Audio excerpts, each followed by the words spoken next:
James City County strives to maintain a high quality of life for all citizens through sound fiscal management and legislative actions.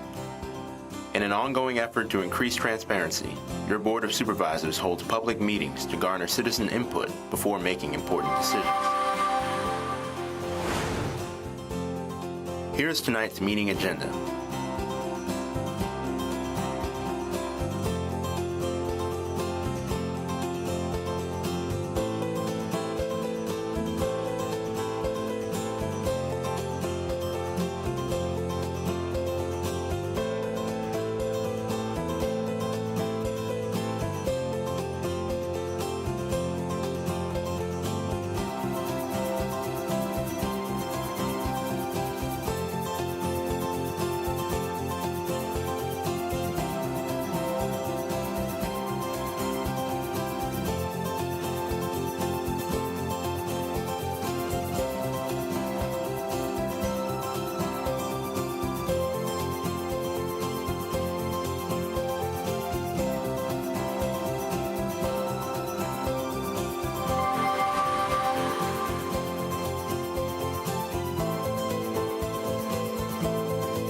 Stay tuned. The Board of Supervisors meeting will begin shortly.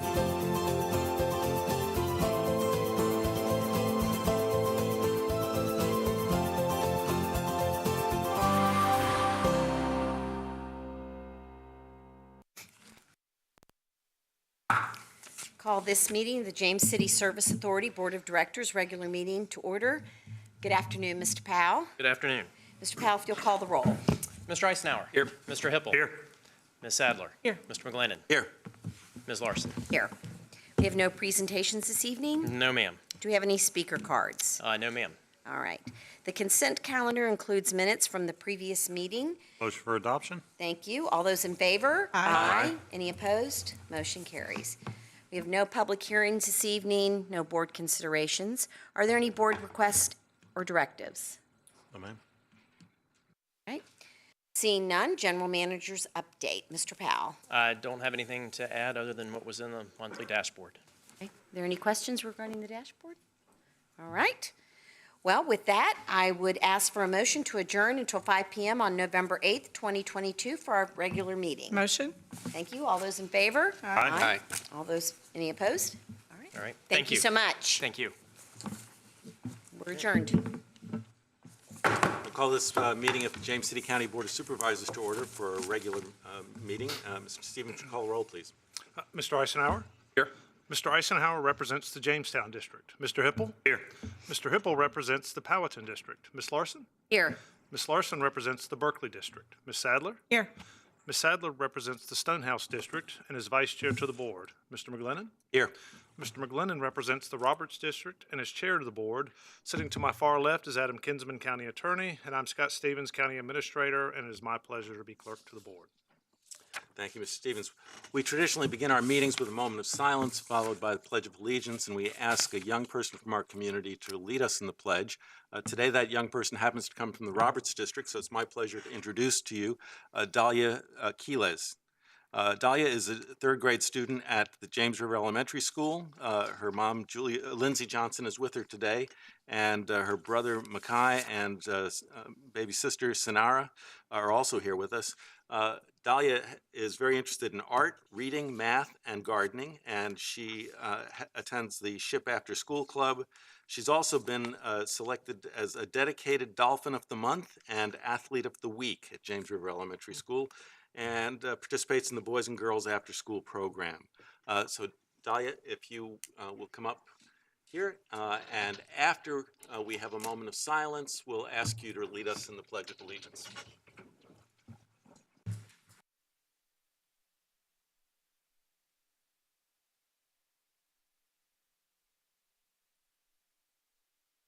I pledge allegiance to the flag of the United States of America and to the republic for which it stands, one nation, under God, indivisible, for liberty and justice for all. And Dahlia, if you'll come up, I've got a certificate for you and a pin, and I would like to get the board to take a picture with Dahlia so that we can. Okay, and we're going to come around and get a picture with you, okay? Real quick. Which way we're going. No, we're just bumping into each other.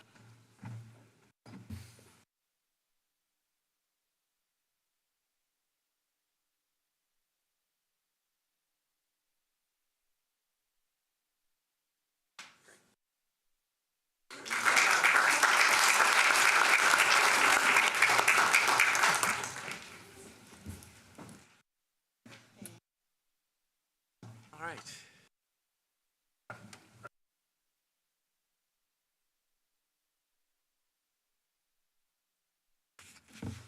Nobody's been with my chair for. We'll now move on to public comment, and for public comment today, we have Ms. Peg Borman.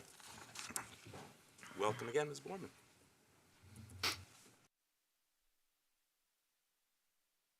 Thank you, Mr. McGlennon. Good afternoon. Good afternoon. Members of the board, Mr. Stevens, Mr. Kinsman, Mr. Purse. It's nice to be here. I'm Peg Borman. I reside at 17 Settlers Lane in downtown Lightfoot. And I'm happy to be here once again to talk to you some trash. I was once asked why I was going to talk trash, and I said it's my favorite thing. But trash is a nasty thing, though, and it's for any community. But I'm proud to say that I think our county right now looks better than it has in a long time. Some of you may disagree with me, but I haven't seen it so bad. And with the number of residents that are living here now, compared to what it used to be, I think it's really great. But there's still those people that are irresponsible, and they'll toss that cigarette, that's trash, that cup from McDonald's or wherever, but and they think it's not their problem. They just toss it out because we'll take care of it. Somebody will, but they're in the minority now, I think, and overall the community is not too bad. But there's still a little bit of problem with the unsecured loads, especially where the people are bringing in their pickup trucks or their trailers or whatever, taking it to the convenience centers. But and it is illegal to have an uncovered load, but it's kind of a minimum for what it used to be. But everybody, if you just remind your neighbor or your friends or your family, if you're going to take a load out, make sure it's covered. That would help a whole lot. And speaking of county trash pickup, I was glad to see so many people at the meeting on the 29th that we had, that there was a lot of turnout for that. So it was more than just for that. But anyway, it's something that's been studied, and it's studied thoroughly. And I think that I applaud the county for all the work that has gone into it. And this subject has been a long time coming, and I'm hoping that there's still a lot of work to be done, but I think that people that have an opinion on it need to do some research on their own in order to help make this try and make this a success. Each of the supervisors, I gave you a card, and the pictures that's on it are from the 3 Clean Business Awards that we've given this year. And we still have one more coming up in December. But there are a lot of places out there that can be nominated. And as I was talking to Mr. McGlennon, I said, we don't have very many people in Grove because I don't always get out that way as much as I'd like to. And there are people that probably on Jamestown Road that are eligible to be, but I try to get out and see if I can find them. And but it'll help if everybody would give it. And to the audience here, I would like to invite you to take a card if you want one. Because the Clean County is working on all elements of keeping our county truly a clean county to be proud of. So put the 19th of November on your calendar for the Fix It Fair and Recycling Expo at War Hill High School, 9 to 2. And we're given the task to educate, provide outreach to the community, as well as further prevent litter and encourage recycling, which is reuse, repurpose, and/or reduce. So just cleaning up the litter in dumping sites is not the total purpose for our Clean County Commission. We have an important mission, and we all take it very seriously. And we can still use volunteers on the commission as well as just volunteers from the community. And thank you for your time, and I hope to see you all at some of our events. Thank you very much, Ms. Borman. And that event on the 19th is always a premier one, even when it's pouring rain. So I hope everybody will take advantage of that opportunity to get recycling done and shredding, I think you usually do, and repairing small electronic items and so forth. Great job. We have no items on our consent calendar tonight, so we'll move right into public hearings. And the first public hearing is let me also introduce our Planning Commission member who's here tonight, who's Mr. O'Connor. Good to see you tonight. And we'll move on to public hearing on ordinance 22-0002, amendments to the R8 rural residential and A1 general agricultural lot size and related requirements public hearing. And Mr. Pearce. Good evening to the Board of Supervisors. More than 2 years ago, in the spring of 2019, the county began the comprehensive plan update by distributing a countywide survey to better understand what the community wants the future of the county to be. This survey received a statistically significant number of respondents. The survey included a question asking what support, if any, there is to reduce the number of lots that can be divided for large rural properties. More than 80% of citizen respondents supported the idea of reducing lots. This is in keeping with the major theme of citizen input received throughout the comprehensive plan update process over the subsequent 2.5 years, which is the importance of preserving the county's rural character. Guided by the citizen input, preserving rural character became one of the priorities in the adopted long-term vision for the county within the comprehensive plan.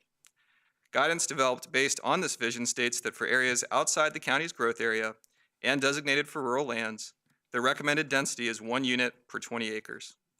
This recommended density was first proposed almost a year and a half ago during the comprehensive plan update process. It is based on the recommendation of the open space and rural character preservation analysis prepared by the county's planning consultant, which reviewed peer localities experiencing similar growth pressures. This and other rural land policy issues were discussed at several Planning Commission working group meetings in 2020 and 2021, a joint Planning Commission and Board of Supervisors work session in May of 2021, and at the subsequent board meetings for the plan's public hearings and board consideration. The 2045 Comprehensive Plan was adopted in October of 2021. Following plan adoption, in the spring of this year, the Board of Supervisors adopted an initiating resolution pertaining to the R8 rural residential and A1 general agricultural districts. This resolution contains 3 specific board directives. The first directive is to amend the zoning and subdivision ordinances to revise the R8 and A1 districts to be consistent with the stated rural lands designation description and development standards contained in the adopted 2045 Comprehensive Plan. These standards state that subdivision of lots should occur at a density of no greater than 1 residence per 20 acres. The second directive is to include language that grandfathers all parcels in existence as of January 1st, 2022 that are 25 or fewer acres in size. The third directive is to include language that eliminates the central well requirement for subdivisions that are consistent with the stated rural lands designation description and development standards. Accordingly, planning staff has prepared draft ordinance language that precisely fulfills each of these directives. This language increases the minimum lot size in the A1 and R8 zoning districts from 3 acres to 20 acres, with all parcels in existence as of January 1st, 2022, that are 25 or fewer acres in size being grandfathered with the existing 3-acre minimum lot size, changes the overall density for the A1 cluster configuration option from 1 unit per 2 acres to 1 unit per 20 acres, and eliminates the central well requirement for new major subdivisions, meaning these subdivisions are required to have individual wells on each lot. This amendment is consistent with the appropriate primary uses stated for rural lands within the comprehensive plan and does not change the intent of the A1 zoning district or the permitted uses within the A1 zoning district.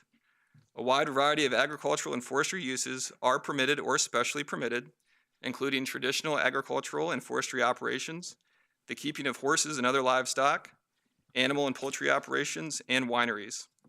There are also approximately 50 commercial uses that are permitted or specially permitted, with examples including hunting preserves, tourist homes such as Airbnbs, and rental of rooms, event facilities, contractors' offices, animal hospitals, campgrounds and retreat facilities, farmers and flea markets, antique shops, horse racing tracks and show areas, and plant nurseries. In addition, property owners in the A1 zoning district will still have the option to create lots for family members that are less than the minimum lot size through the family subdivision special use permit application process. The family subdivision SUP process is relatively inexpensive and quicker than a typical SUP process. The fee for a family SUP is significantly less than a general SUP, and the application goes directly to the Board of Supervisors, meaning the minimum required review time is half that of a typical special use permit. The prepared draft language included in your agenda packet was reviewed by the Policy Committee at its August 11th and August 22nd meetings. The Policy Committee recommended this language proceed to the Planning Commission by a vote of 4-0, and at its September 7th meeting, the Planning Commission recommended approval of this amendment by a vote of 4-3. Neither the Policy Committee nor the Planning Commission has added or revised any language, meaning this proposed language addresses the exact guidance provided in the board's initiating resolution. Staff recommends the board approve this ordinance amendment, and I'd be happy to answer any questions that you may have. Thank you.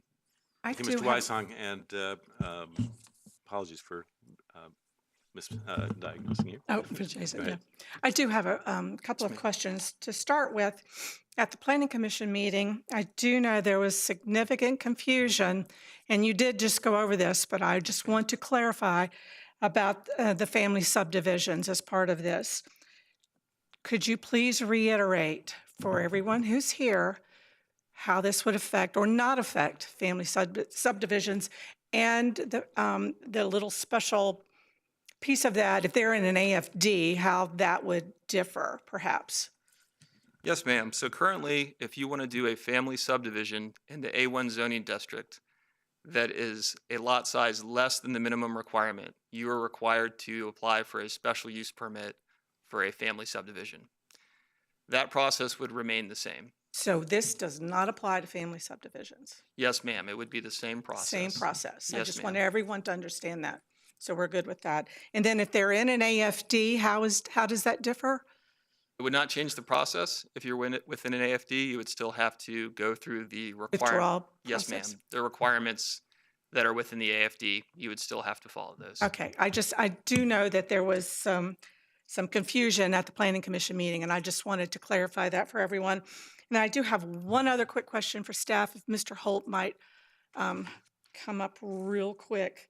I do know that this has zero bearing on what we're voting on tonight on the potential change, but Paul, if you would please give us an update for everyone here where we are with the PDR program, because it could eventually affect some of this.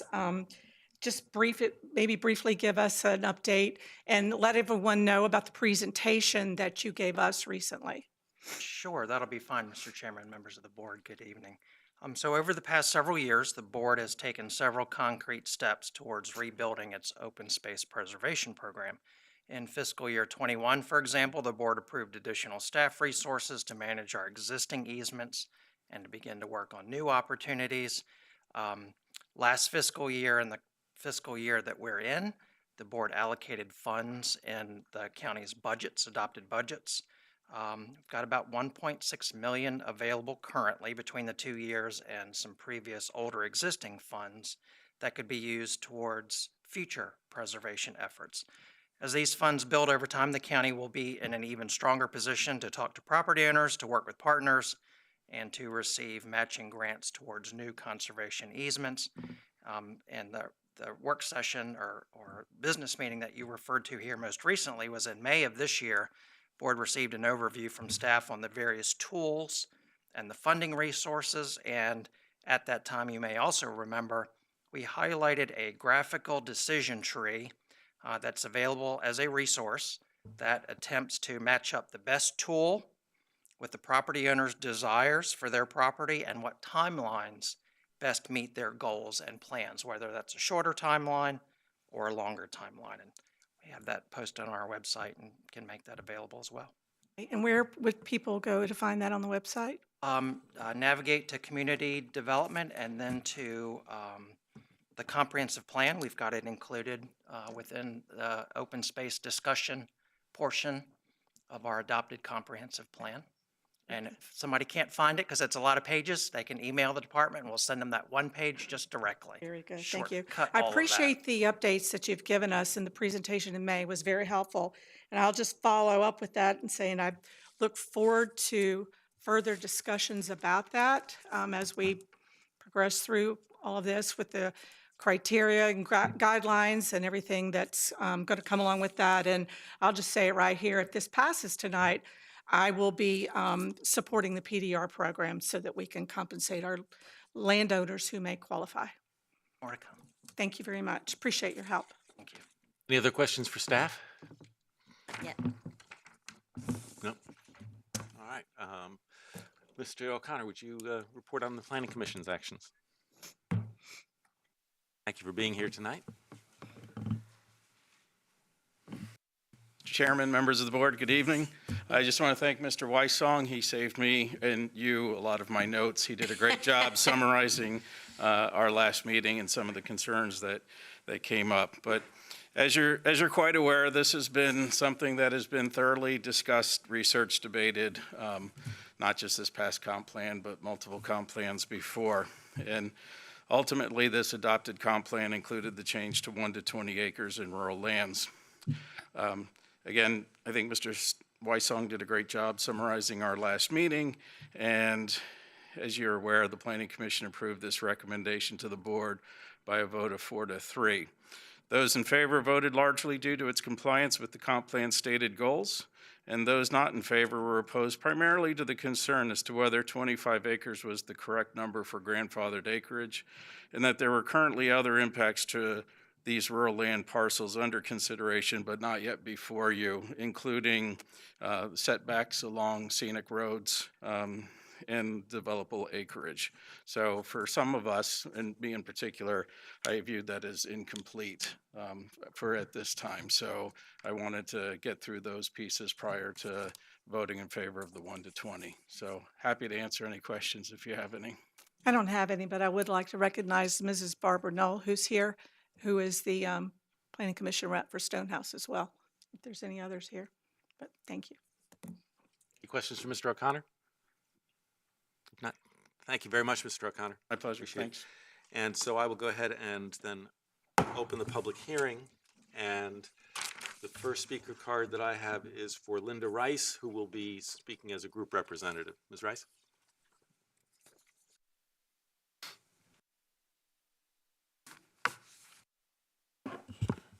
Good afternoon, Mr. Chairman, members of the board.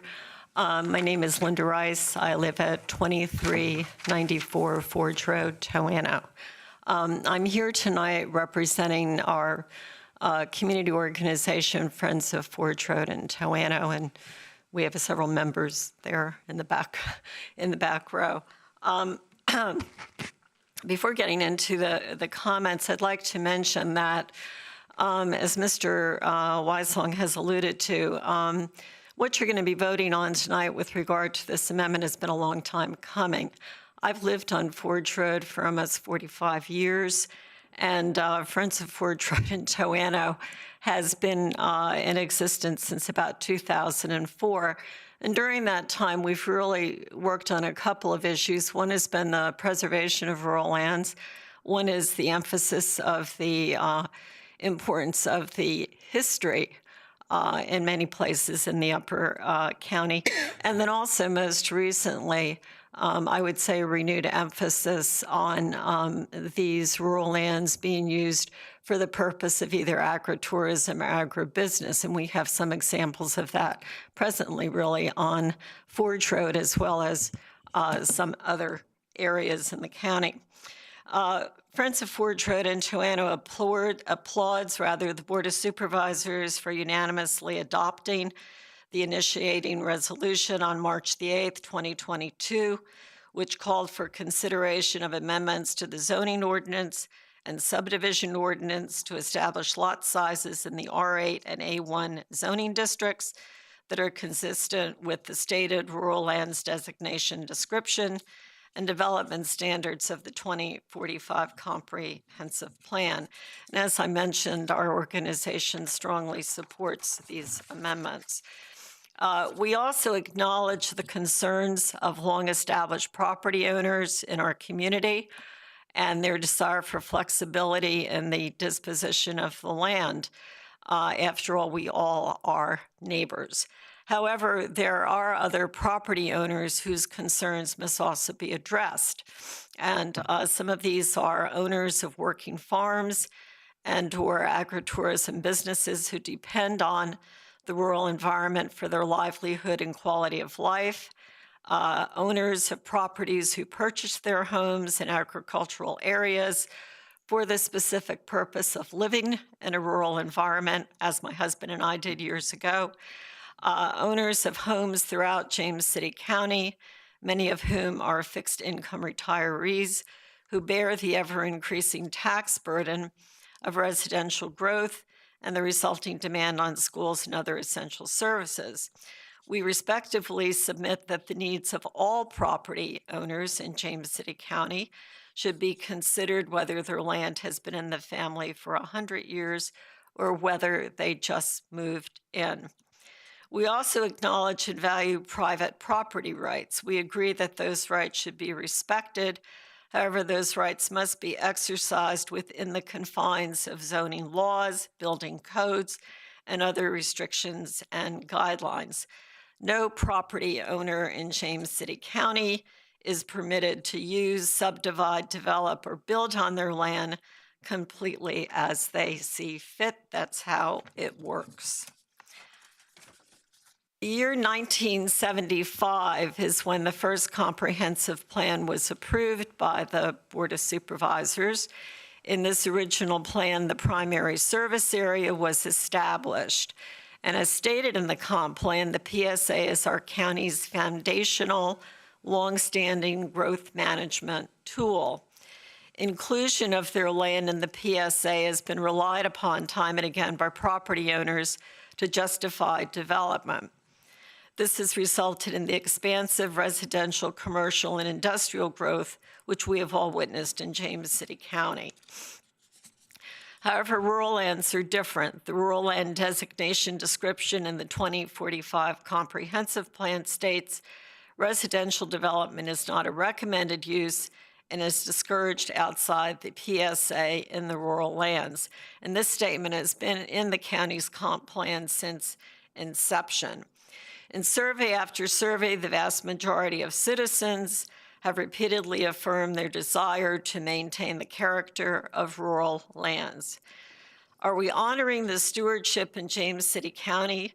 Clearly, the current minimum lot size provisions are not working. Between 2015 and 2019, the total number of housing units in James City increased by approximately 5.4%. During the same time period, the number of housing units and land designated and rural lands actually increased by approximately 7% or 30% more than in the county as a whole. This growth is exactly the opposite of the goals of the county and the expressed wishes of county residents. If this pattern continues, we will watch our prized and finite or rural lands gradually dissolve both visually and functionally into large lot residential subdivisions. And rural land does require farms and open space. Some would argue that our farmland is urgently needed to provide housing in James City.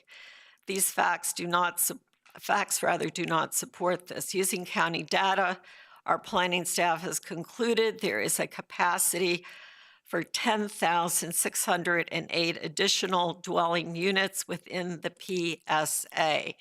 This would be sufficient to accommodate about a 30% 8% population increase. And I believe our population in 2020 was, the figure I have is 76,032. I'm sure that has increased. And as to the need for workforce housing, the JCSA Affordable Housing Task Force, in its February 2019 report, strongly recommends that the developments be located in proximity to job opportunities, along transit corridors, and within the PSA, not in rural lands.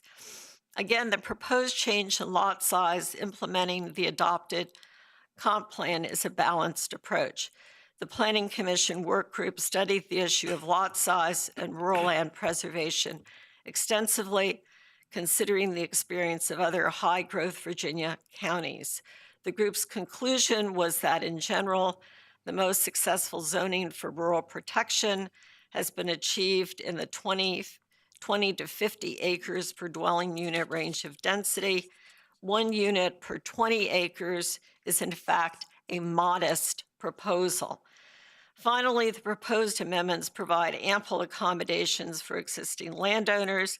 These include provisions for family subdivisions, which we've already heard discussed, and also for cluster configuration subdivisions, allowing for reduced acre lots. We applaud the Board of Supervisors for its reasoned, balanced approach to the protection of our rural environment. The proposed amendments will bring our zoning ordinance in line with the adopted comprehensive plan and the stated wishes of the vast majority of the citizens of James City. In addition, these zoning changes will complement the county's commitment to its natural and cultural assets and will help promote agritourism. We urge that you vote yes and help preserve our distinctive rural lands for generations to come. Thank you. Thank you, Ms. Rice. Mary Adol?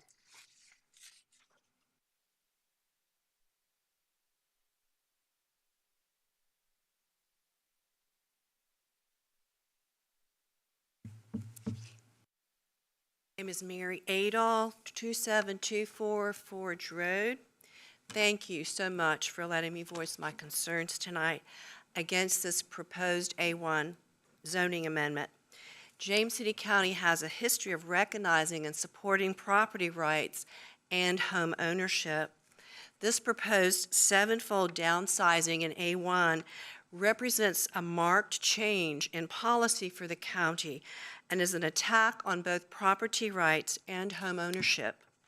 Landowners holding more than 25 acres will see the value of their acreages destroyed, and working-class citizens will lose any hope of affordable housing, let alone the dream of a house on a few acres. Ironically enough, these landowners have been the last holdouts against development and have happily provided the scenic views we all want to preserve. They are exclusively the ones forced to directly pay for this approach to curbing development and preserving rural lands. This proposed policy is inequitable and unfair to both landowners and middle-class citizens. The county has in its arsenal other programs which achieve our desired goals without causing inequity, such as the transfer of development rights. Due to these reasons, I am opposed to this A1 amendment, and I encourage you to not move this proposal forward. Thank you very much. Thank you, Ms. Adol. Linda Henderson Gordon?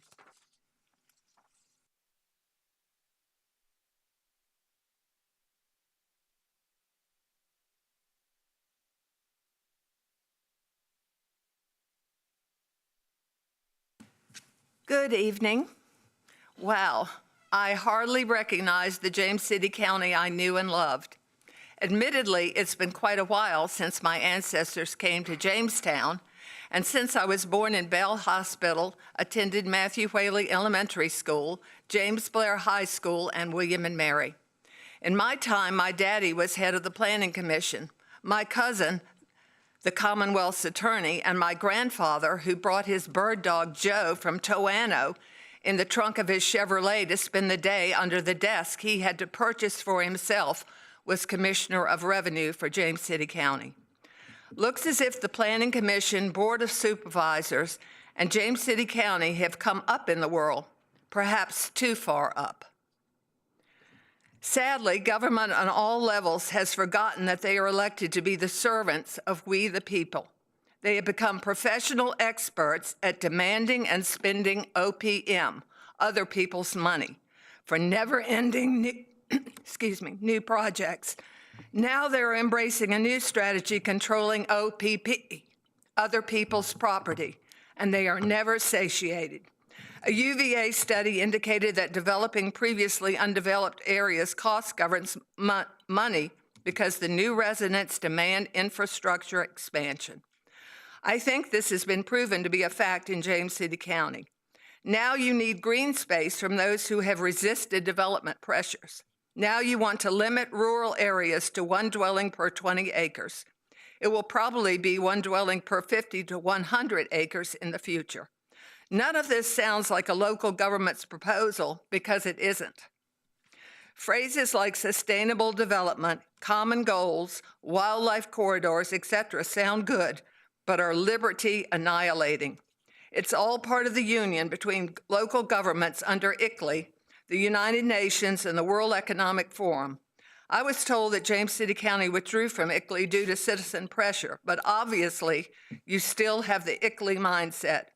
We've all seen the bumper stickers, think globally, act locally. And let's not forget the quote, you'll own nothing and you'll be happy. Incrementally, this is being brought forth. Fortunately for us, these globalist proposals are currently blocked by our Constitution, Bill of Rights, and the 5th and the 14th Amendments. The 5th Amendment contains the takings clause.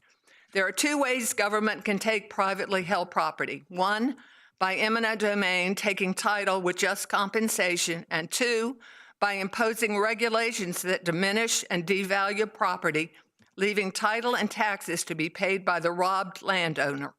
An example of the Fifth Amendment in practice in a legal regulatory taking case is Pennsylvania Cole versus Maine, 1922, involving the doctrine of a property owner's confiscation of rights under common law. Quote, if regulation goes too far, it will be recognized as the taking for which compensation must be paid, unquote. Since the 1980s, there have been more successful regulatory taking cases won by property owners. If this proposal is adopted, justifiable lawsuits will follow. No one loves forested, undeveloped lands more than me. I have steadfastly resisted unsolicited offers for my small ancestral holding, but I have no right to demand groupthink from other property holders. Remember the commandment, thou shalt not covet thy neighbor's goods, their property in this case.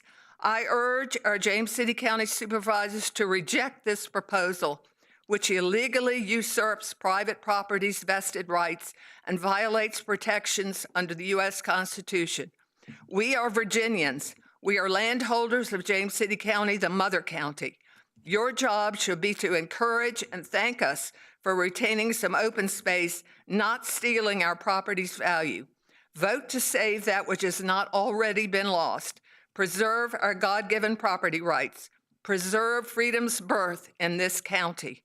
As one of our most famous sons penned, quote, nothing is ours which another may deprive us, unquote.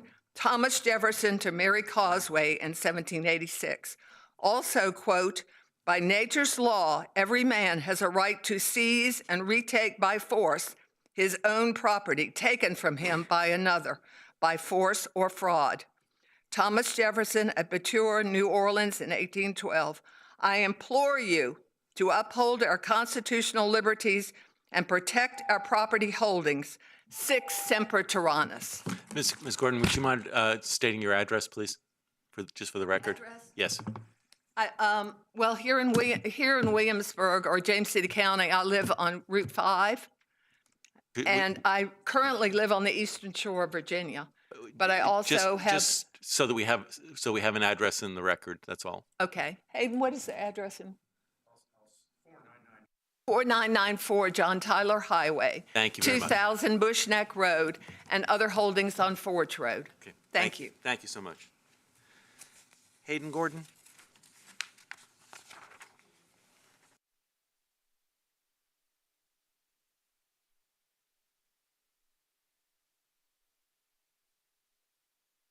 My name is Hayden Gordon. I'm proudly married to Linda. I want to underscore everything she said. She believes in this so very, very much. I'm not going to keep you here because I think she's on the right track absolutely with this. And I think preserving the rural lands is something we're trying to wrestle with it on the Eastern Shore, and you're wrestling with it here. And I really hate to see those people who have really held onto their rural lands now penalized and told what they can and cannot do with their property. We reside on the Eastern Shore in Willis Wharf. We have property 4994 John Tyler Highway on Route 5, and my wife has other land holdings. So I will let it go at that. Thank you for your time. Thank you, Mr. Gordon. Will Harcum?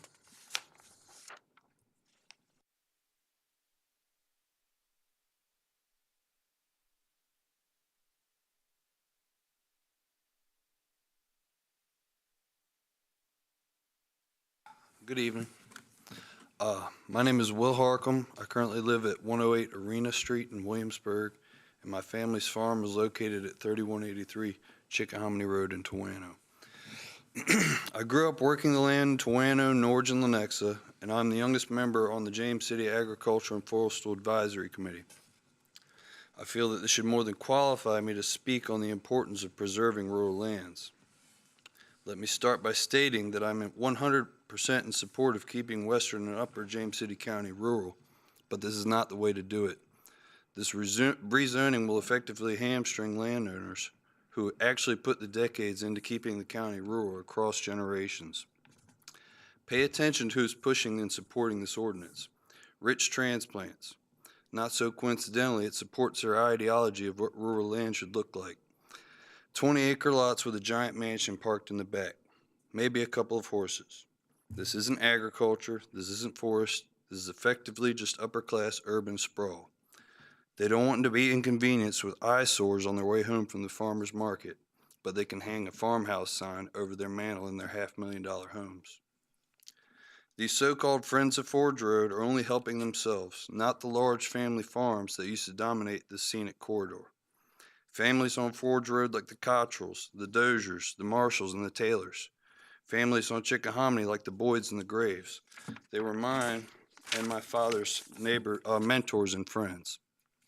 They're unfortunately all but extinct now. The only farming these days done by large-scale, out-of-town operations that lease the land.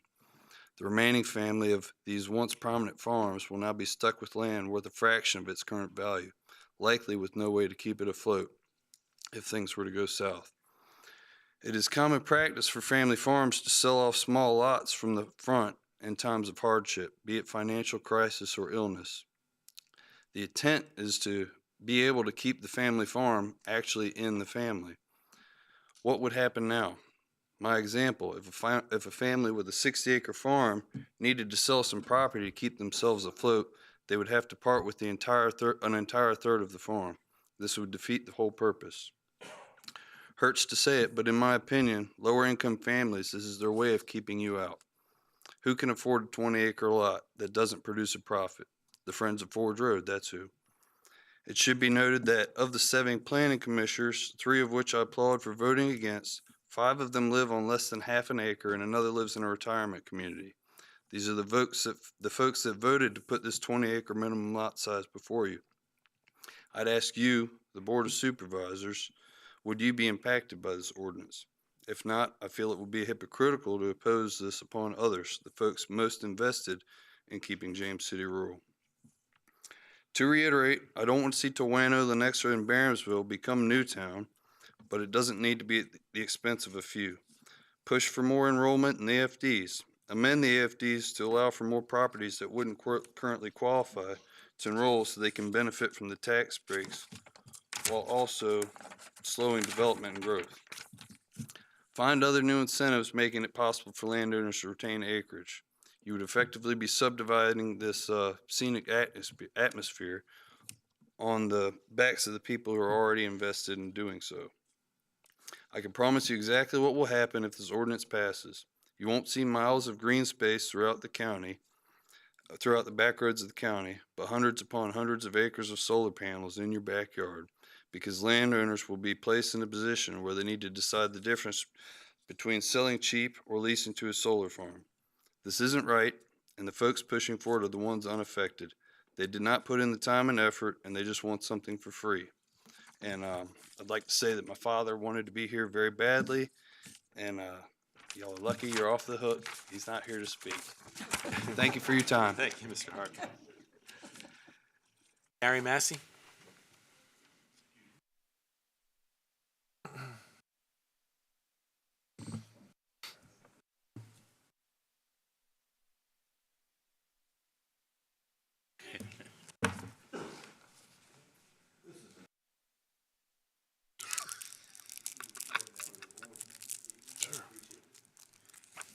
My name is Gary Massey.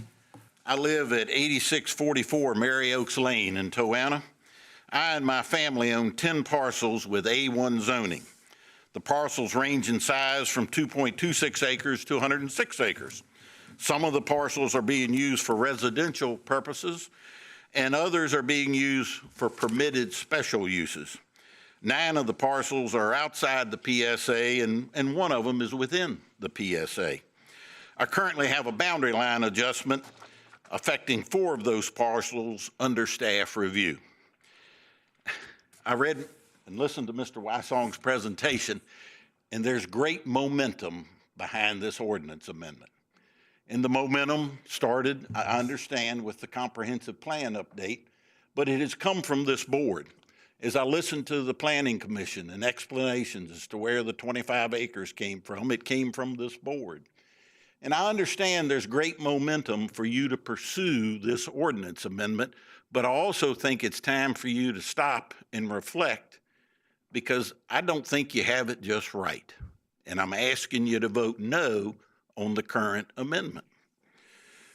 Based on my review of the packet that y'all got, and bless your heart for reading that packet, I didn't read the other 180 pages, I just read the 90 on this particular ordinance amendment. But I think, number one, the Planning Commission, and I listened to their deliberations, the vote was 4 in favor, 3 opposed. And it troubles me, and should trouble you as well, I think, that 3 of the 7 citizens that you appoint to make recommendations to you for planning items weren't comfortable with voting for this ordinance to come before you. And they were truly troubled as I listened to them on the board. You put them there, there's great pressure to make the Board of Supervisors happy when they appoint you to the Planning Commission. I've been there and I understand that. But I think it's strong that 3 of them weren't comfortable giving you a yes vote with the parameters that you had given them to consider. I live in Mary Oaks subdivision. It is not a rural cluster. Approval of this ordinance would prohibit subdivisions like the one I live in. You don't want to see another Mary Oaks if you approve this particular ordinance amendment. Changing the minimum lot size from 3 to 20 acres, and I understand you have the right to do that. You make up our zoning ordinances, but on this side, it feels like a taking, and nobody likes to feel taken. So you need to think about those comments that you get from all of us today, because that's the way it feels. Do you have the right to do it? Yes, you do. I understand that, but that's how it feels over here. When I read section 24.222 cluster configuration in the ordinance amendment, subparagraph 1 states, the overall gross density of the subdivision shall not exceed 1 dwelling unit per 20 acres. So it doesn't seem to me that there's an incentive for me to cluster. That's not really going to do anything The incentive is, Gary, we want less units on that rural land, and we don't care if you cluster them or you don't cluster them. We're only going to give you a density of 1 per 20 acres. So on a 100-acre parcel, it's 5 units. And okay, I'm not sure why the clustering's in there, but okay. I don't see an advantage or an incentive for me to go that way, and I kind of thought that's what you wanted. I don't want to live in a rural cluster. My lights turned orange, so I need to speed up. And I also want you to look at the affordable housing that we now have in the county. A lot of it is in rural A1. And we always struggle trying to bring affordable housing to our community. And I feel like this ordinance is a roadblock to affordable housing in our community. And a place where a lot of affordable housing now exists is in rural A1. And you don't want to see that, but yet you want to see affordable housing. I just don't feel like you got it all right. I encourage you to vote no. Thank you for what you do. I'm so glad you read those other 180 pages and I didn't have to. That's great. Thank y'all for your time. Thank you, Mr. Massey. Thanks very much. Shelia Chandler? Shelia, I'm sorry.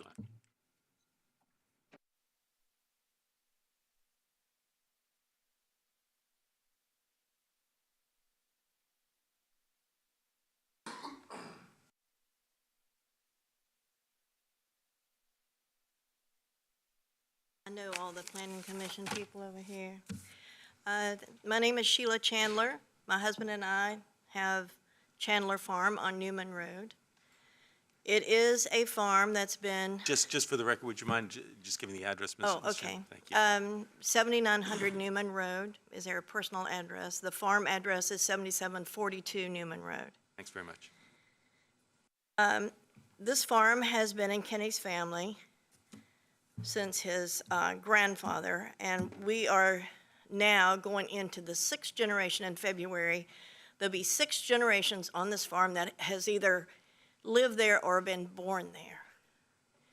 So we're pretty committed to James City County. And we love James City County, but what we don't like is someone wanting to tell us what to do with our land. We love our land. We take good care of our land. We have a hay farm, and we have really good hay. And we have nurtured it, and we love it. And we want to keep it. We don't want to sell it. But we don't want someone else telling us how we can sell it, or if we can sell it, or when we can sell it. It's our land. I understand all about the Planning Commission. They're all great people. I understand about the planning plan of whatever number it is up to now. But I'm asking you, as a person who lives and has lived in James City County, Kenny and his family all their life. I'm a transplant from North Carolina. I've been here over 52 years, so I feel like I have a right to say this. We need to be able to live on our property without someone telling us what to do with it. I understand that we have to have schools, and we have to have this, and we have to have that, and there's a density and all that stuff. But on the outside of that, if it was your property, if it was your home, would you want someone telling you what to do with it, to the point of saying that you have to have 20 acres for one house and one septic tank, one well? That's not logical to me at all. And I heard someone else speaking about the middle-class families. Middle-class families can't afford 3 acres in James City County in a nice house. You will have no one buying these 20-acre lots unless you do get the ones from up north or wherever people come from, that they come to this beautiful place and want to stay here. And that's great. But they like it here because they're not tied up with all the regulation and stuff from these other counties, these other very expensive counties. James City County is expensive enough without adding to it. And so we're expecting a great-grandchild, and I want that child to be able to live just like the rest of us have. Kenny's grandfather was not told what to do with his land. His mom and dad weren't told. We haven't been told, but now the regulations are coming telling us what we can do with the land. All we want to do is farm, have a beautiful place, and enjoy it. We don't have to be worried with what's coming next. Is it going to be 50 acres next? Is it going to be 100 acres? I ask you to please, please do not approve this. It's not right. And speaking of the Planning Commission, we were here, and when you have 3 people out of 7 that have real heartburn, and these people really felt deeply that they should not approve this. The 3 of them that did not approve. 4 approved, 3 did not. Those 3 were duly upset by what was happening. And I just ask for you, please do not pass this. Thank you. Thank you, Mr. King. Ronnie Bomer?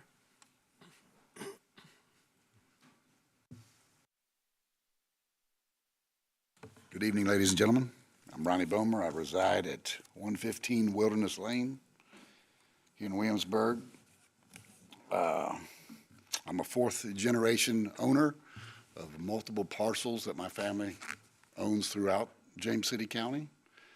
I too totally disagree with this. And how anyone could agree with it is beyond me. When we're letting this PSA, whatever acronyms you want to use, it's land. When my great-grandfather purchased this land, I guess he purchased it in the wrong area. He didn't purchase it in the PSA area where the value of the land could increase. He was on the outskirts of it. So now, the 5th generation, who's sitting over here with me now, who will inherit this land, you're trying to tie their hands by saying, no, 20-acre lots. They have friends. They hunt, they go four-wheeling, they go camping, they enjoy the land. I want them to continue to enjoy the land. I don't plan on selling anything, but maybe they want to have their friends move up there to be able to enjoy the land with them. And to let this pass, all that will go up in smoke. Like the others said, we'll look at solar farm companies. These people that want to see the clean, rolling hills, pastures with horses and corn, you're not going to see it. You're going to see plastic sheets everywhere. I can guarantee you. That's where we're going to, the solar farm. And it's not right. Like I said, 5th generation sitting here, you're going to tie their hands, be forced, or some type of industrial. I mean, who can afford 20 acres? Big industrial, commercialized things, solar panels. That's where we're going to head to if we let this pass. I am totally against it. With that being said, we're here because of one vote, because one person on the Planning Commission didn't stand up for this and say, you know what, they're right. We should not be doing this to our farmers, to our people. My family's been here 100 years, as you stated. And it's just absurd that we're going to try to make them have 20-acre lot homes. They're here with a couple of their friends now. Can they afford it? No. Like they said, like it's been mentioned, they can't even afford hardly 3 acres. But when you start going up to 20 acres, for what reason? Why we continue. It was just in September's paper. 470 units approved in James City County over at Ford's land. The people that filled this survey out in 2019 are talking about what's going on within the PSA. Most of them filling this survey don't even know what PSA means. They're talking about the traffic, the backups that I had to get here on 199, Route 5, 5 o'clock in the afternoon. That's what we're concerned about. We're not concerned about what these farm owners, such as myself, have been doing for the last 100 years. We don't intend on doing it, like it's been said. But please do not tell us that we have to sell lots in 20-acre increments, or it's going to go to solar farms. Just like across the street from one of our properties was just approved for 26 acres of solar farm. So now if I want to build up there, what am I going to see out of my window? A rolling pasture of corn? No, I'm going to see plastic sheets. Yes, they're going to put up some kind of fencing and vegetation, and sure, looks good on paper till the vegetation dies and it detracts from the workers or whatever. It's not good, people. It's very disappointing that we're even here tonight to discuss this. As a landowner in the family for all these generations, it really disgusts me. I mean, back when James City County was even founded, this was nothing but farmland and woodland. You know, and now we've built and built and built and built. Well, guess what? These people, I'm here, let's close the gates. I'm already here. Shut the gates down. Don't let anybody else come in. So, again, I'm opposed to it. I want it to be known. And, you know, you have a moral and just obligation to all the James City County residents here. It would be unjust and an overreach of government, not to mention hypocritical, should this ordinance be passed. And I beg of you, please do not pass this, because it is not going to be good for James City County, I assure you. In the farmland, agricultural land, it will not. Thank you. Thank you, Mr. Bomer. Lake Bomer.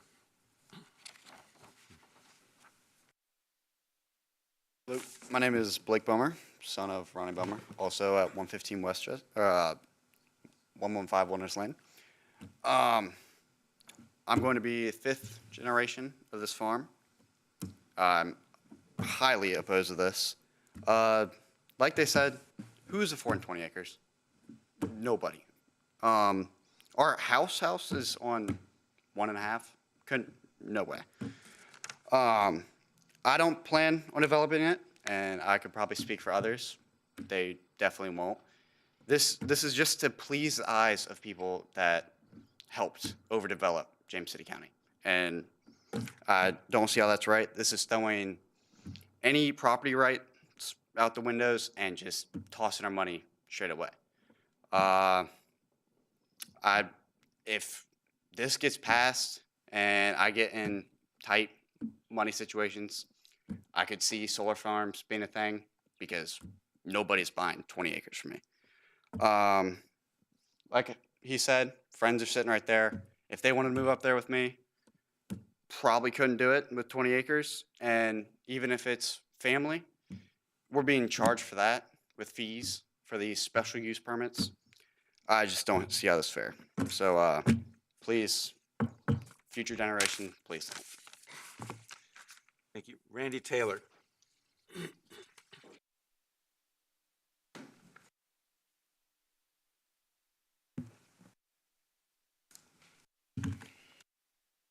Good evening. My name is Randy Taylor. I reside at 204 Crescent Drive. I urge the board to vote against this proposed zoning change. I understand the wishes of many James City County residents and this board are to curb future development outside the PSA and in the rural areas of James City County. As a lifelong resident of the Upper County, I do not want to see the rural lands developed either, but I do not believe infringing on property owners' rights is the way to accomplish this, and that is exactly what this zoning change does. As I understand it, if I own 15 acres, I can subdivide it into 5 3-acre lots. But if I own 39.9 acres, I get this one lot, that's it. I don't get to subdivide it. How is this zoning change being applied equally? What happened to equality under the law? I, along with family members, own several tracts of land over 25 acres in the county. As with many of the landowners opposing this zoning change, some of the land parcels this will affect have been owned by my family and others for multiple generations. I cannot speak for other landowners, but I can tell you I nor my family members have any plans to subdivide or develop any of our parcels. Though we have no plans for development, our property rights should not be taken from us just in case we change our minds. When we have been good stewards of the land for all these years, been good stewards of these undeveloped lands for generations. We have all stood by while other property owners around us have sold and developed their property with the approval of James City County. Now James City County wants to change the rules and punish the very landowners they should be working with to help curb development of these rural lands. As you know, James City County previously had the PDR program that purchased development rights from willing property owners. Whether you're in favor of this program or not, it was effective. Of course, the drawback of the program was at the cost. James City County had to pay the property owner for these development rights. With this zoning change, James City County feels they can get the same benefit without the cost. Basically, James City County has found a legal way to steal property owners' rights and their property values. If the majority of James City County residents really wish to protect rural lands, then put a memorandum on the ballot to for the return of the PDR program. Let all the citizens of James City County not only share the benefits of preserving rural lands, but share in their cost as well. If the program is reinstated, I'm sure any landowner wishing to develop their property would just as soon sell the development rights to the county for a to be justly compensated. These zoning changes do not make a distinction between lands inside the PSA and outside the PSA. There are quite a few A1 parcels inside the PSA, my family farm being one of them. If approved, this zoning change will affect these parcels. I understand parcels inside the PSA look toward the land use and the comp plan for zoning changes. However, in order to get the zoning changed, the property owner has to get approval from this board. There is not any requirement for this board to rezone a property to conform to its comp plan use. If this board denies a zoning change to a landowner, it remains in A1, which would then require 20-acre lots. James City County is trying to pull the wool over landowners' eyes by saying this only affects rural lands. That's not true. Many landowners, including myself, have expressed concerns about family subdivisions being restricted. James City County has assured us all there is nothing to worry about. Properties can be subdivided in 1-acre parcels for immediate family members. Well, that's true with a special use permit. However, there is not any requirement for the board to approve a special use permit. If the board denies you, that's the way it goes. If a family subdivision is permitted, then there should not be a need for an SUP. If this board moves to approve this zoning change, I would urge you to make the family subdivision a by right and do away with the SUP requirement. These changes affect any property that's subdivided after January 1st. Do you know how many landowners have spent money and begun the process of subdividing their property? Is James City County going to reimburse them for wasted money? And is this truly the date? I would like to read you the minutes from August 11th Policy Committee regular meeting. Mr. Haldeman asked if the ordinance changes would apply to parcels already master planned, such as Summer Place. Mr. Josh Crump confirms for Summer Place, the construction plan is approved for 47 lots and would be grandfathered in to allow 1 unit per 3 acres. Other phases would be evaluated for vested rights as they are submitted. Further along on the same topic, staff stated that the change would be applied to the entire zoning district. However, parcels with projects currently under review would be considered individually. Per the read comments, parcels already planned would be grandfathered. So is it parcels already planned or parcels already subdivided? And what are these requirements for being considered individually? Lastly, I'd like to add that at the Planning Commission on September 7th, we were told the citizens of James City County were overwhelmingly in support of this change. That may or may not be true, but the fact remains of the 12 citizens that addressed this topic at that meeting, 11 were in opposition. Thank you. Thank you, Mr. Taylor. Chris Taylor?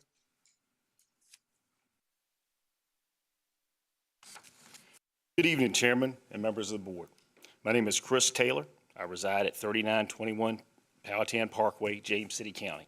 I'm here tonight to ask you to vote against the proposed land ordinance before you. I ask that you see both sides of this issue from a perspective of fairness and equality. Maybe you or a member of your family currently lives or has lived on a parcel of land smaller than 20 acres in James City County. If the ordinance before you here tonight were in place years ago, you might not have the opportunity to have lived there and prosper here in this great county you call home. If you were the owner of a parcel of land greater than 25 acres, would you think it fair and just that you could only divide it up into no smaller than 20-acre lots, while you watch neighbors who had less than 25 acres have the opportunity to divide their parcels into 3-acre lots? Any way you cut it, it doesn't sound fair to me. I've lived and worked in James City County my entire life. I own numerous tracts of land in the county, some with groups of family members and some with my brother who just spoke tonight. The ordinance before you tonight will affect every one of them. Some of these properties have been lived on and farmed by several generations of my family. We're currently not looking to subdivide and build any houses, but we're certainly not looking to lose the rights we already have. The right to possibly divide up a piece of property to build a house. The right to sell off a small piece of the property to provide for income if need be. In 2001, James City County created the PDR as a way to purchase development rights from landowners to slow growth. Over 78% of the county citizens voted in favor of a bond to help finance the program at the time.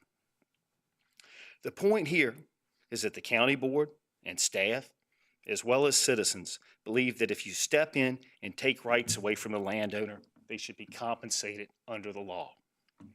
No different than a governing body using condemnation of private land to secure a spot for a school, road, or utility easement. These things are purchased because someone is losing what they had through no fault of their own. In 2011, the PDR program ran out of money and is yet to be funded again. How is it that in 2001, landowners were recognized by this governing body, but today, on October 11th, 2022, they are not? Is it because there's no money left in the PDR program? Is it because tax dollars have gone elsewhere and that's all that you could come up with to slow growth? How is it that you cover yourself with a cloak of zoning that makes it all right to strip landowners of their rights and to value their land without a second thought? There has to be a better way.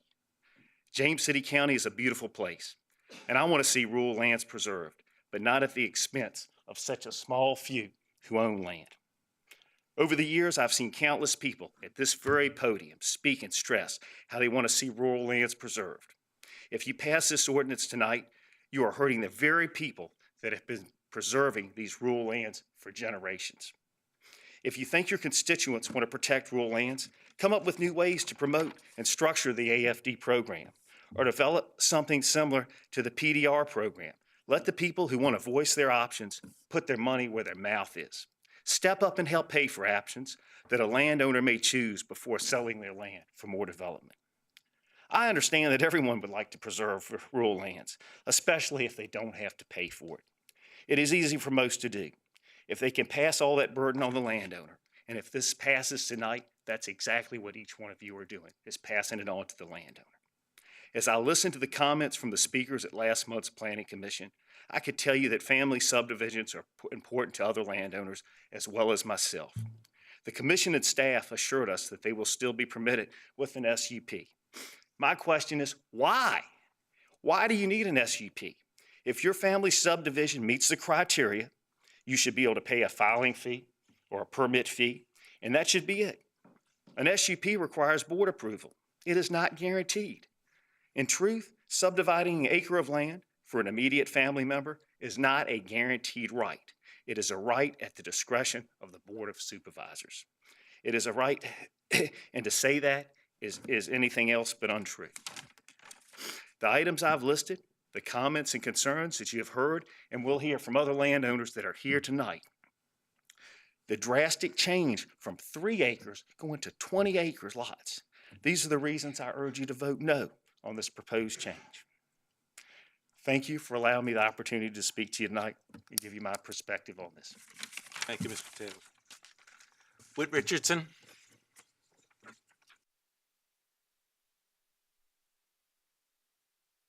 Hi. Yeah, I actually live in Richmond now. That's okay, Mr. Richardson. You can just indicate your address, and that's fine. 4424 Knob Road, Richmond, Virginia. Thank you. I grew up in Williamsburg, and my family has lived in the county for probably over 100 years. My grandfather was on the school board.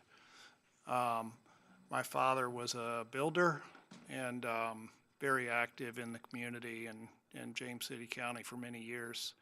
I'm not here to take sides on whether or not this should go forward. You know, the dramatic increase in lot size. I generally am in favor of preserving rural lands. I'm here because we have a property on Jolly Pond Road that's adjacent to the schools, the 2 schools, and it's a 43-acre property. So this will probably devalue our land. The reason I'm speaking is that I heard about this change last summer from a member of the planning department, and we decided at that time that we should go ahead and subdivide our property before this zoning change happened. So we worked with an engineer on the project, and we understood that if we submitted our subdivision plat before today, this date, that it would be considered and could be passed. We were then informed about 10 days ago that that was not the case. That anything that has not been reviewed before today, if this passes, will not be considered. So we have invested a considerable amount of money in putting together the subdivision. We don't have any plans to develop a subdivision. We just did this because we thought that it would help the value of our property. But if this passes, then my understanding is that the way this is written, that it will not be considered. So, thank you very much. Thank you, Mr. Richardson. And let me thank all the speakers tonight. I know this is a very strongly felt position that you came to express tonight, and I appreciate very much the civil way in which you approached these questions. I would also point out that I had received, and I think all the board members received these same emails, 38 emails over the course of the period from Monday, the 3rd of October through today, and the 34 of those emails wrote in favor of the amendment, and 4 wrote in against. Appreciate just that is additional public comment that was not already reflected in the record. All right, with that, I'm going to close the public hearing, and we will ask for the board's discussion. Any questions you may have? Anyone have questions for staff? Or I've got one question for staff, and it relates to one of the issues that one of the speakers raised, and it has to do with the family subdivision. And yes, it is an SUP. I think staff very clearly indicated that it's much less onerous than any other. It's less cost, it's more expedited, and it's a fairly straightforward process. My question to staff is, I've been on the board a long time, and I don't recall us ever having the board deny a family subdivision. We might have, but I don't recall it offhand. Can Mr. Holt, can you tell me from staff planning perspective, is there any knowledge of any of that ever happening? None that immediately come to mind, but we have not done an exhaustive search on that. I mean, to me, that goes back probably the better part of 20 years or more. So, I can't say that there might not have been something beforehand, but that's okay. I wouldn't want to speak definitively about it, but I sort of recall a case where somebody who had just purchased a parcel wanted to subdivide it immediately upon or shortly after purchasing it, and meet the requirement. Yeah. I know I can speak to family subdivisions. I was one of the first family subdivisions in James City County, if not the first one. And I've been back before this board, before I was on this board, before this board several times to add more into the family subdivision. Is we have 3 generations that have lived on our land. And of course, it's not 100 acres like a lot of the speakers today, but we were able to rezone that because we didn't want to cut the land up because of so many family members. It was 3 acres. It gave us the potential to go down to 1 acre, and which helped us out quite a bit on what we were doing. So, we went through the process, and I didn't have any problems. And I think, John, you might have been the only one near close to being on the first one the years you were in here. So I know you went through a couple of them, but the rest of the board members weren't here then when that got started. So I had no problems with that, and don't recall anybody that's ever been denied on a family subdivision just watching. Found references to in the county code to family subdivisions as early as the 1989 ordinance. I didn't go back further than that. I just sort of stopped at that point. And certainly within the zoning ordinance, at least as of the early to mid 90s, I've found references as they exist today, but didn't go back any further. So Yeah, the only problem with us is that at that time, which is cleaner now and faster, we wanted to start that house before January, and it was July when we got to everything through. So at that time, it took a little longer because it was all new. Nobody was doing it at that time, so it was a new thing. Can you speak to the SUP process, why that's, why we have that for family subdivisions? Again, you know, there's references to that process going at least back to the early 90s. I haven't, again, I did not have an opportunity yet to really go back in the written record and find some of the board's rationale at the time about why it was an SUP process. There are provisions in the state code that require provisions in the local ordinance to allow for family subdivisions. Again, I would need to consult a little bit more with the county attorney's office about if that needs to be a legislative process or not. I don't know that definitively. I've never researched that question, but Okay. I'd be happy to do that if that's what the board would like. Well, perhaps if this does pass this evening, that is something that could come back to us as a way, of something that we can look at to see if is that something we need to continue or? Sure. Okay. I don't recall seeing references to a legislative component referenced in the state code, but I haven't really studied it either and seen what others do. Yeah, I was trying to look up, but it's a lot that comes up. So, yeah. Okay. Thank you. Any other questions for staff? I just had that question along that same line. So, yeah, I'd be interested in looking into that as well. And I like the suggestion of maybe a small filing fee as opposed to going through the whole process. Yes, we have that now. We have a much reduced. Without the SUP process. Sure. Yeah, so if we, more information on that would be helpful. I got a couple things before we obviously vote on this. I'm really torn on this proposal because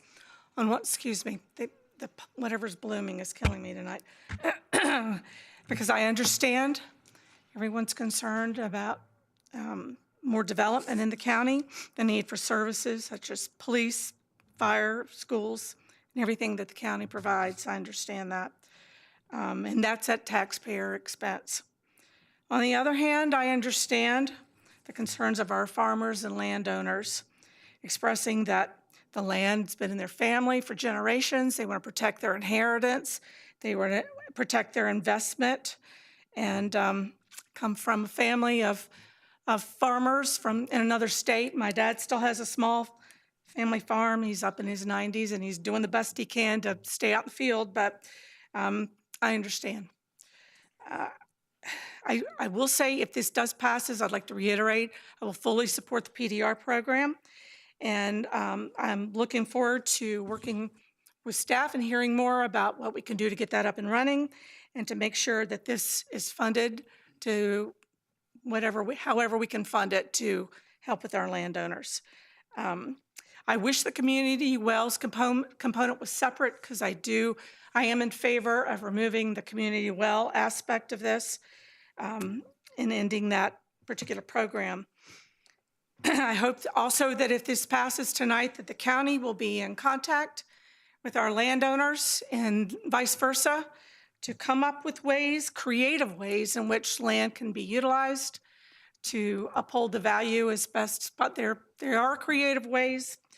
But I just hope we can communicate with one another so that we can get the word out of what we can do to help. Again, I come from a family of farmers who are struggling to make it work for various reasons that we're probably all aware of. The struggle is very real. So although I understand, and I'll just lay it out here right now, although I understand both sides of this tonight, I will be standing by my support for farmers, landowners, and property rights, and I will not be supporting this change.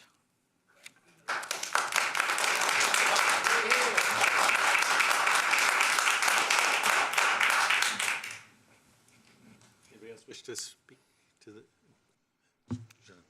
Yeah, I had just two observations. We talk about the use of land and how people don't like the government telling them what they can do with their land and they can't do with their land. The reality is that we live in a society where we have zoning, and regulations tell us all what we can do with our land.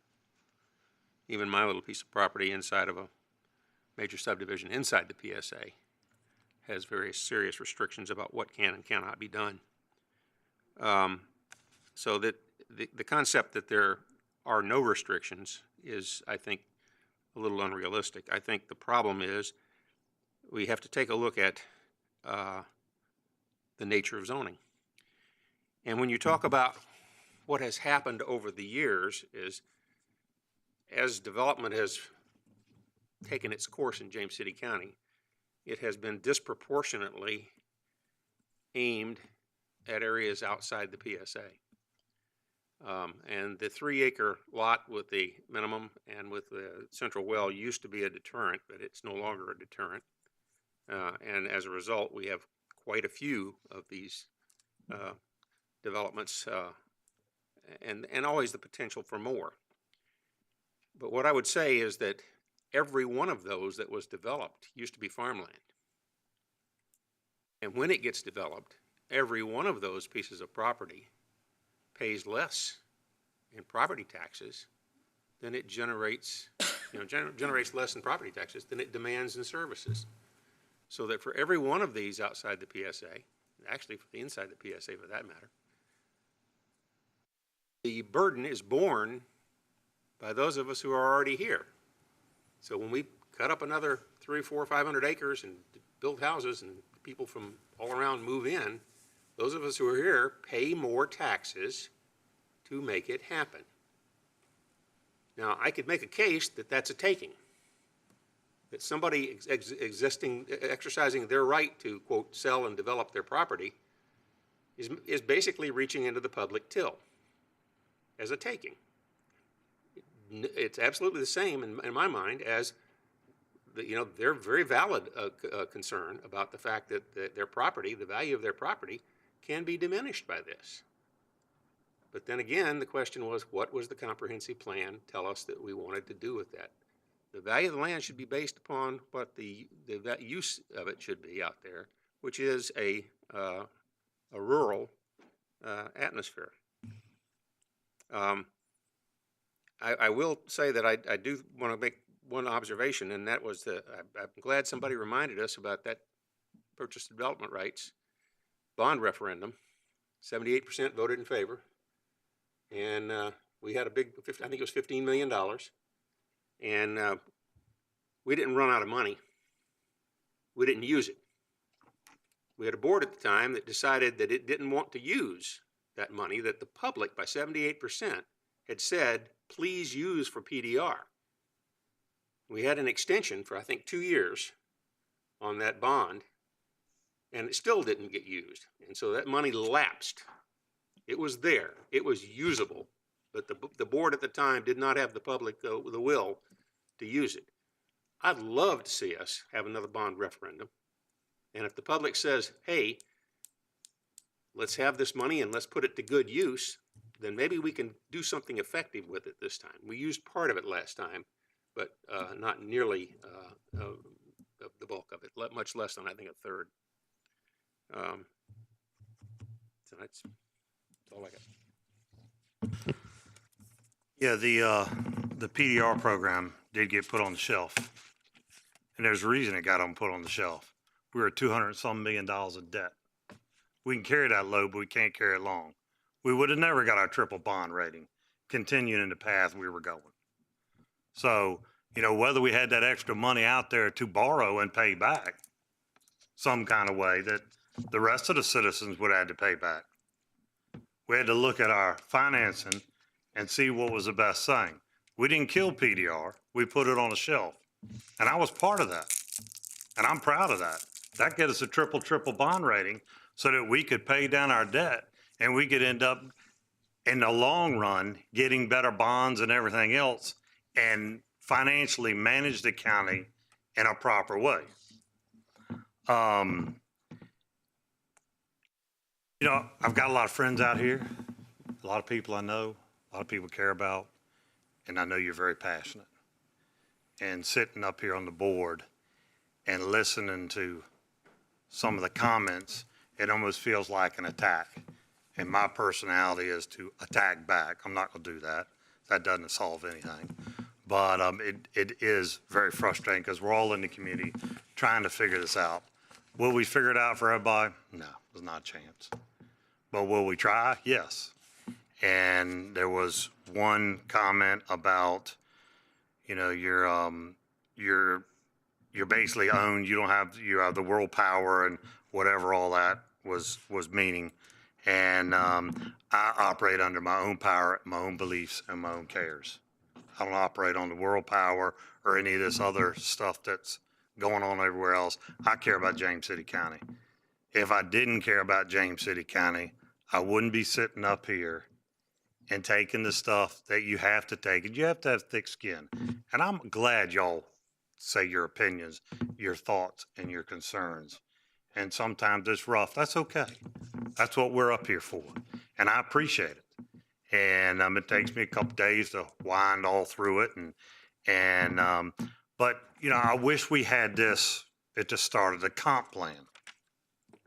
I wish we had this involvement. May have come out with something different, may have come out something better, may have come out something worse, but it would have come out with something. I watched the Planning Commission and what went on there, and the confusion was it was too many things jumbled into just this one item, and it confused 3 of the members. They even said they were confused because they were looking at other things they're going to bring forward later into PC, not what was at hand, which is these items in front of us. So that clouded that decision. I watched the entire thing, and I could have gotten confused if I was a new member on that board. So I don't fault those members because it was confusing. Woody Perry on Ford Road. I know most of y'all probably know Woody and the projects that he's done out there and all that with the larger pieces and what he's doing. It has worked well for Woody. I talked to him about it the other day. I said, tell me about the project. Tell me how it's working. Tell me how you feel about it. Tell me, is it working right? Would have been, you know, if this happened to be an area that could have been chopped up, would have been better. And he said, no, he loves what he has there and what's worked for him. So that worked good. Like I say, on our land, when my dad bought it, there's been 3 generations on that land there. And we didn't have the bigger lots and all that a lot of y'all have. And I'm sure there's no grandparents or great-grandparents or anything else that said, you know, I'm going to buy this land not to farm it. I'm going to farm it for now, but I'm going to develop it later. They planned on farming it for their life, their children's life, and they didn't know what changes were coming. It's like we don't know what changes are coming tomorrow. And we're trying to deal with them as we go. So, you know, we've had a lot of discussion up to this point, you know, about this. That's why there's certain things left in there as far as the 25 acres or less, family subdivisions. I had no problem with the county when I went through several times for family subdivisions and all that. So it's there for the citizens that are here that want to go, I want my children to be on a piece of land. I want to be able to do this with the children and make sure we have something. And so, and like I said, the board's interested in looking at, is it done with an SUP? Is it done by right? Is it done? We don't know yet. I know the SUP worked fine for me and it carries with the land, so you know what you have. There's a few things we should change on it as far as driveways and that sort of thing that make it a little difficult in times with that, because you get fights where this is my driveway. No, it's a shared driveway. No, I can't do this. I can't do that. So there's a few items on that we've got to look at. But I want to thank everybody for coming out tonight and appreciate your time and effort and all the calls. I've gotten a lot of calls, all the calls from both sides. And why are you doing this? Why is this going on? I tried to explain it to everybody and what everything would look at, everyone who called me and talked to me, and all the emails and all that, and responded back to them. So, whichever way it goes tonight, thank y'all for coming out. Thank you for attending and being part of this. And, every now and then you need a group to jab you every now and then, wake you up and tell you things. So thank y'all. Yes, ma'am. I again, just want to reiterate the family subdivision piece. And I hope we do, whatever way, I hope we continue to have support for the PDR program and looking to a way that would be viable. To be honest, $15 million, I'm not sure. I mean, I want to be realistic as well, because I'm not sure how far that would go. So I think that's a discussion that we have to have a meaningful discussion about how much money that we're looking at and how we move forward with that. So, thank you. Let me just say a couple of things. And again, first, I want to really thank everybody for coming out tonight. And even though there may be disagreements in terms of what happens, I don't doubt for a minute the sincerity that you have in terms of wanting to continue to leave that land undeveloped, or to retain it in farming or other uses that are consistent with rural life. But as Mr. Hipple notes, we don't know what the future is going to hold, and it is also, as Mr. Eisenhower points out, the fact that this is not really a question of an imposition of government will on you that is brand new, that nothing has ever happened before. You already have been living with that 3-acre limit in place by virtue of the regulations, and regulations have been changed in other subdivisions as well, and we've done a number of things to try to influence the way in which the county grows for the better when we can. I was today very pleased to hear something, because I have been a supporter of the PDR program since its inception, and very strongly supported the referendum, and wanted us to go ahead and continue spending money then, which back in those days would have gone a lot farther than it's going to go today in terms of impact on the community. We should have been doing it more. One of the challenges we faced was that there were a lot of landowners who said, I don't want to do that. Even though it would allow me to have a more economical future where I can have some resources and retain my land, I don't want to do that. Well, I'm glad to see that there's more interest in it now. I'm also glad to hear that people are interested in maybe thinking of some ways in which we could seek reform in the AFD program that would make it more appealing to folks that feel that they can't take advantage of it at this point. My hope is that we will be able to help you figure out some ways to retain that land in its current state, if that's your desire. If it's not your desire, then we do have to recognize that the county citizens have said, we pretty strongly, we want PDR. We want to find ways to preserve rural lands, and we're willing to pay for it. And so I think that's an important signal from those folks, because they're also saying, we're happy to pay for that because we hope that will also help us in some ways to bend the curve somewhat on the growth that the county has experienced. Nobody's expecting that the county's growth will stop, but there may be some ways in which it can be shaped in a more effective way. I hear a lot of talk about the need to provide affordable housing. Well, the greatest need we have for affordable housing is to find places for all of those service workers who are earning minimum wage or just a little bit more than that because of the current market conditions, but trying to find a place they can rent or at some point purchase is just way beyond them, and frankly doesn't seem to happen unless there's a very significant governmental involvement. The market doesn't help deal with those issues without some kind of incentive being provided by the government. And so, we've got a lot of issues out there that I think people are hoping that we can address. In this particular instance, I think what we're seeing is an opportunity for us to try to say, we want to figure out ways in which you can do what you say you want to do, which is to protect this land, to continue using it for agricultural reasons or forestry or whatever else you're planning to do with it, but not residentially develop it. And if we can do that together, then I think at the end of the day, we'll all be a lot happier.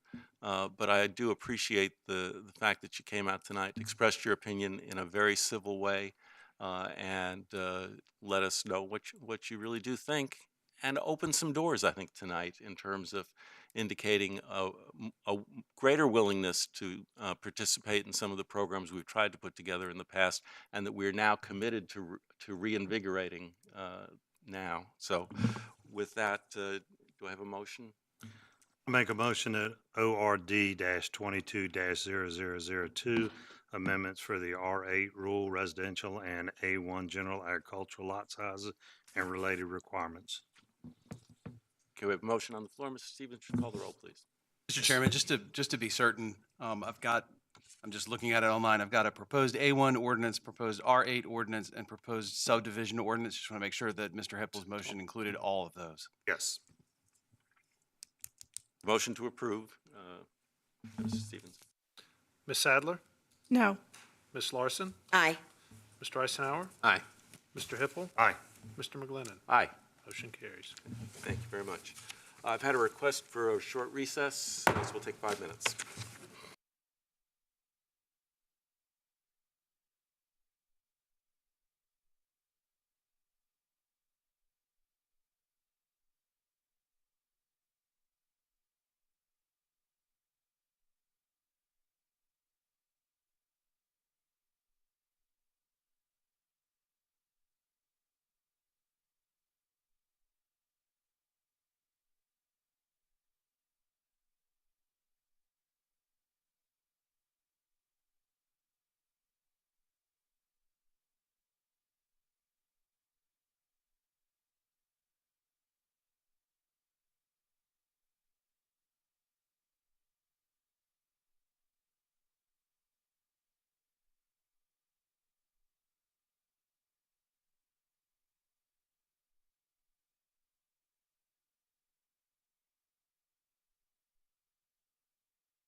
Okay.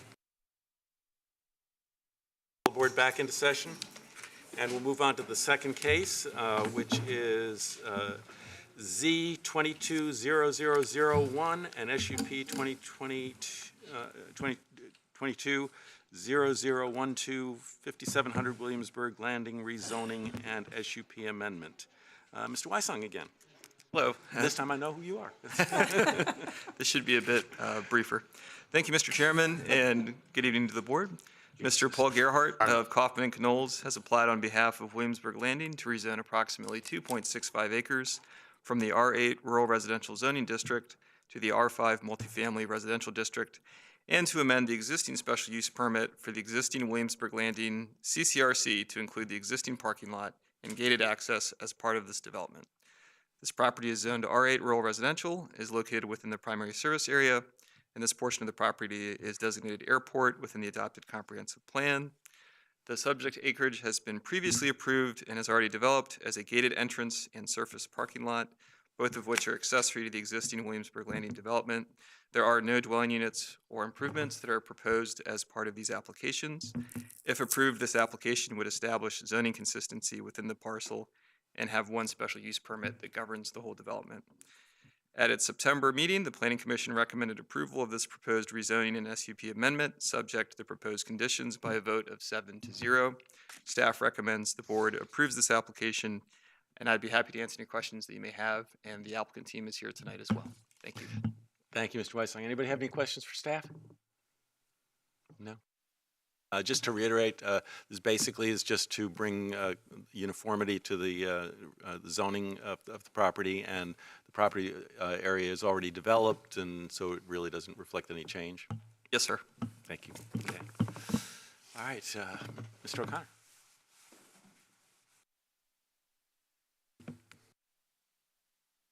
Evening again. We just really viewed this as a housekeeping vote. It was really just, there's no change in the master plan, and it's just to keep consistency across the property. So happy to answer any questions. Questions for Mr. O'Connor? Thank you. Okay. And so I will go ahead and open the public hearing, and I have one speaker card, and that's Benny Zhang.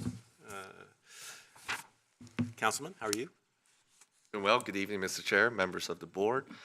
Just wanted to introduce, we've got members of the team here tonight. We've got Mr. Greg Storr, President and CEO of Williamsburg Landing, Mr. Paul Gerhardt, who's my boss at Kaufman & Knowles, James City County branch, Kaufman & Knowles. Just saying, right? Yeah, exactly. And it goes without saying, just wanted to thank staff for working along this every step of the way. Give us your address. I think your business address is fine.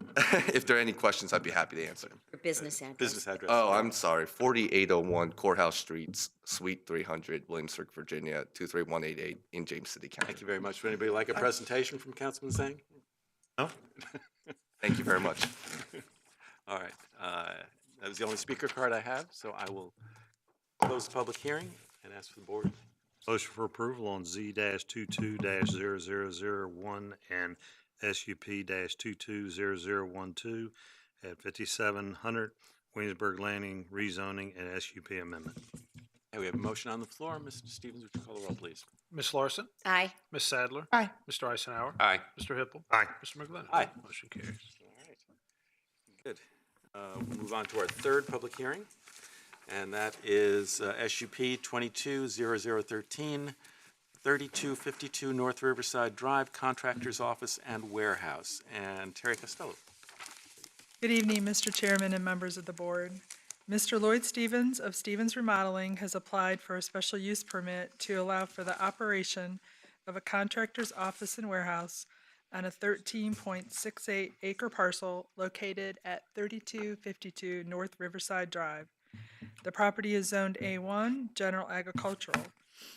A contractor's office and storage is especially permitted use in A1 zoning districts. Currently, Mr. Stevens operates his business from 7845 Richmond Road. According to the applicant, the commercial operation includes 5 full-time employees as well as himself and his wife.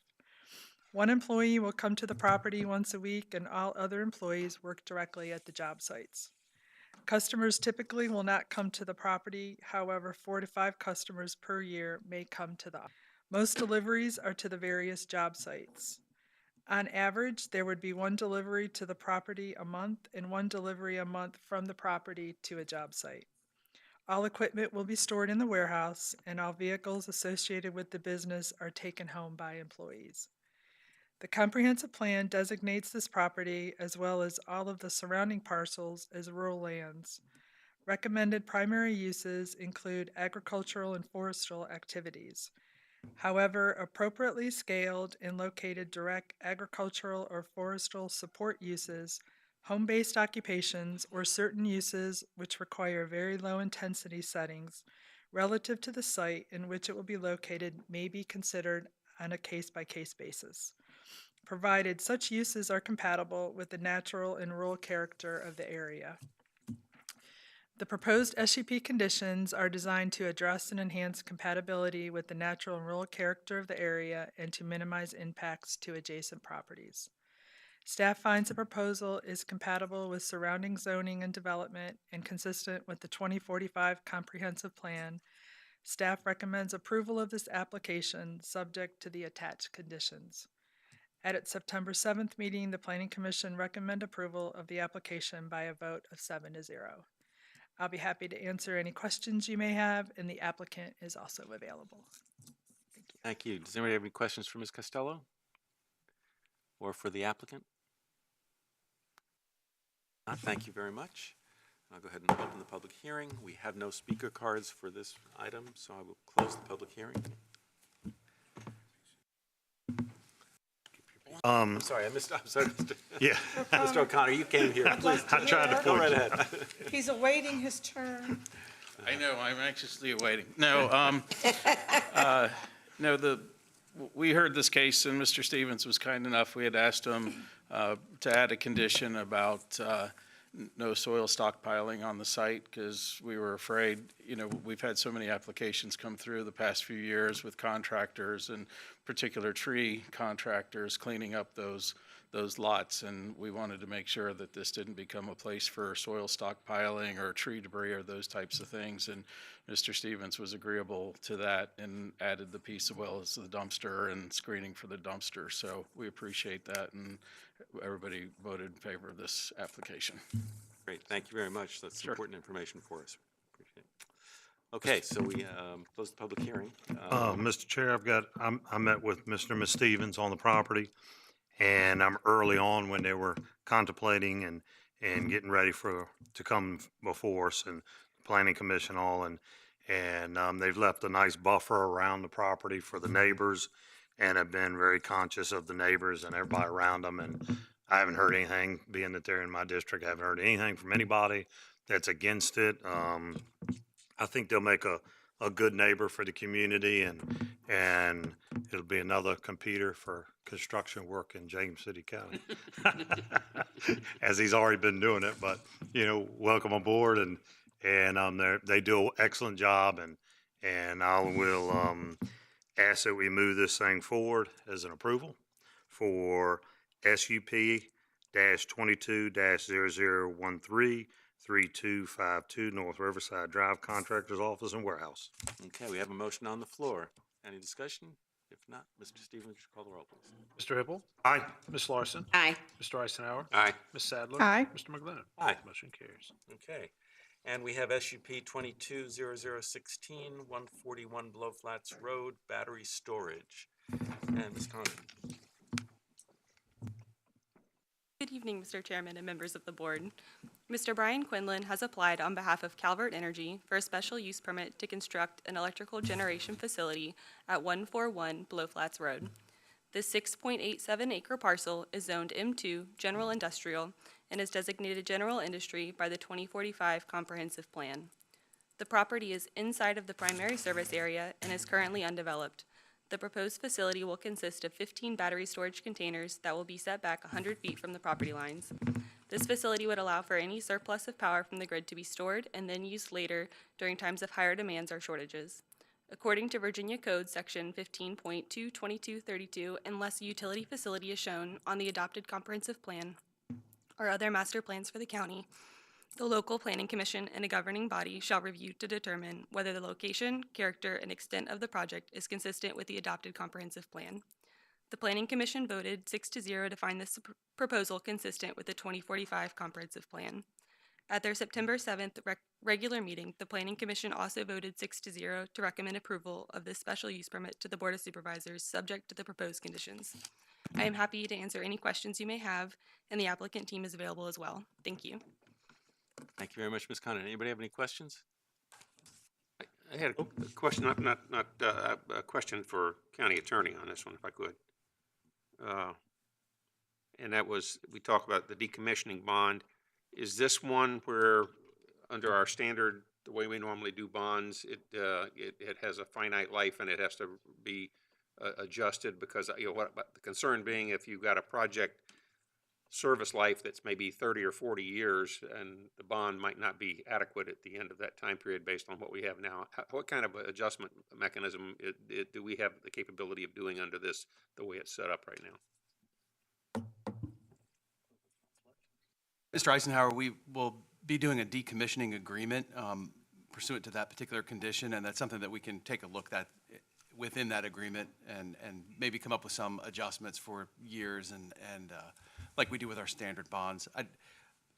We haven't done many of these before, so it's sort of a work in progress. But And then the other thing that I don't know, you know, this is an unusual type of installation, and I don't know what the projected service life on something like this would be. So I'm happy to support it. I just want to make sure that we have the ability, when we are doing that, to negotiate something that protects us for the ability to, in the event we have to do the decommissioning ourselves, that the resources are there to do it.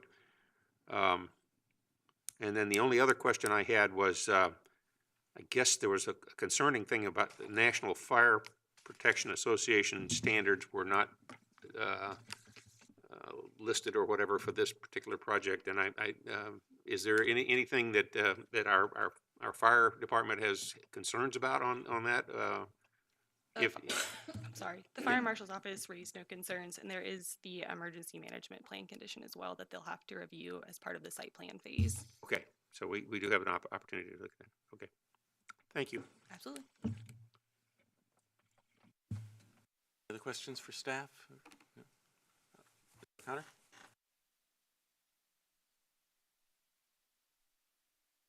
Thank you. That was my question. I had just done some research. NFPA hadn't listed anything because this is a relatively new use across the country and certainly new for James City County. So and prior to their CO, they'll have to address an emergency management plan. So I was comfortable moving forward from there.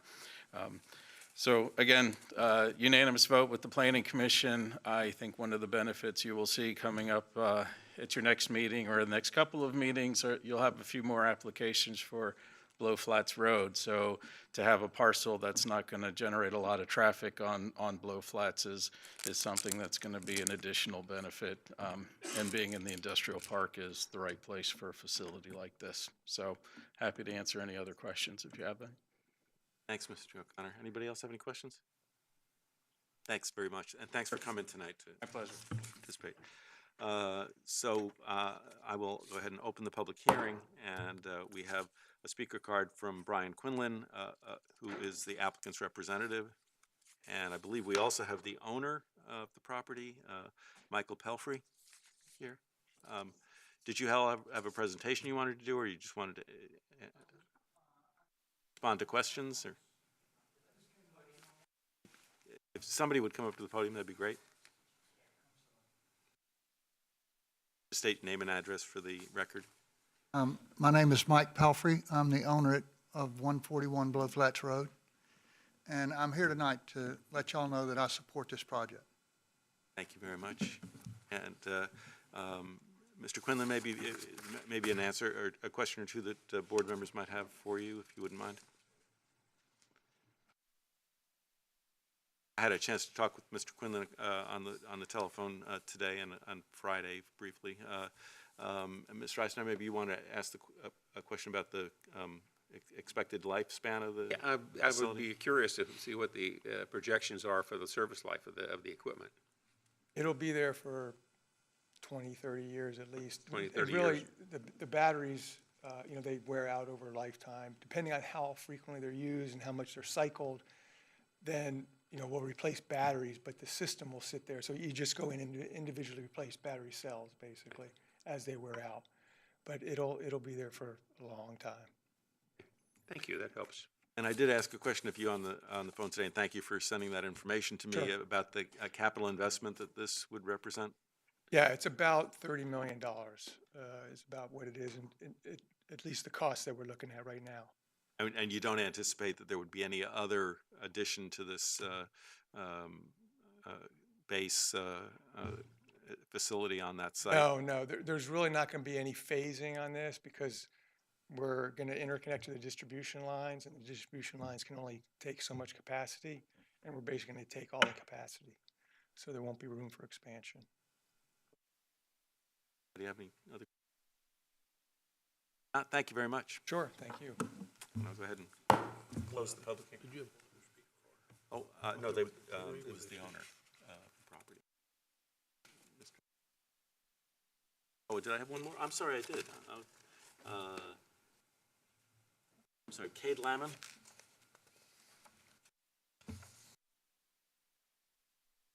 I don't open it back up.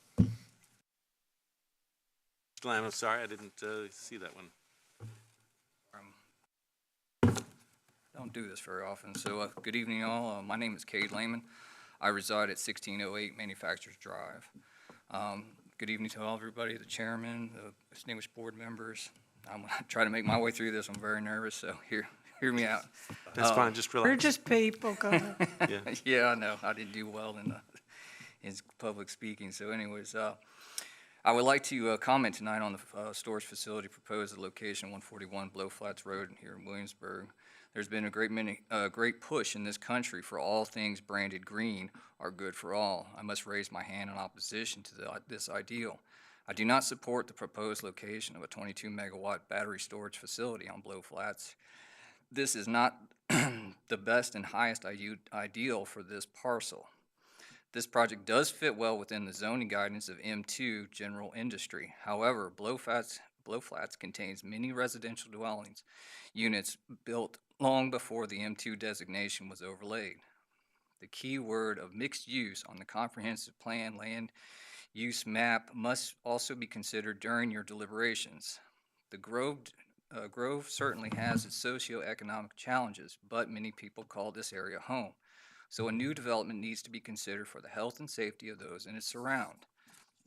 This location, no matter the amount of well-crafted vegetation frontage to conceal the facility's existence will not mitigate the looming threat of thermal runaway, an industry term for chain reaction.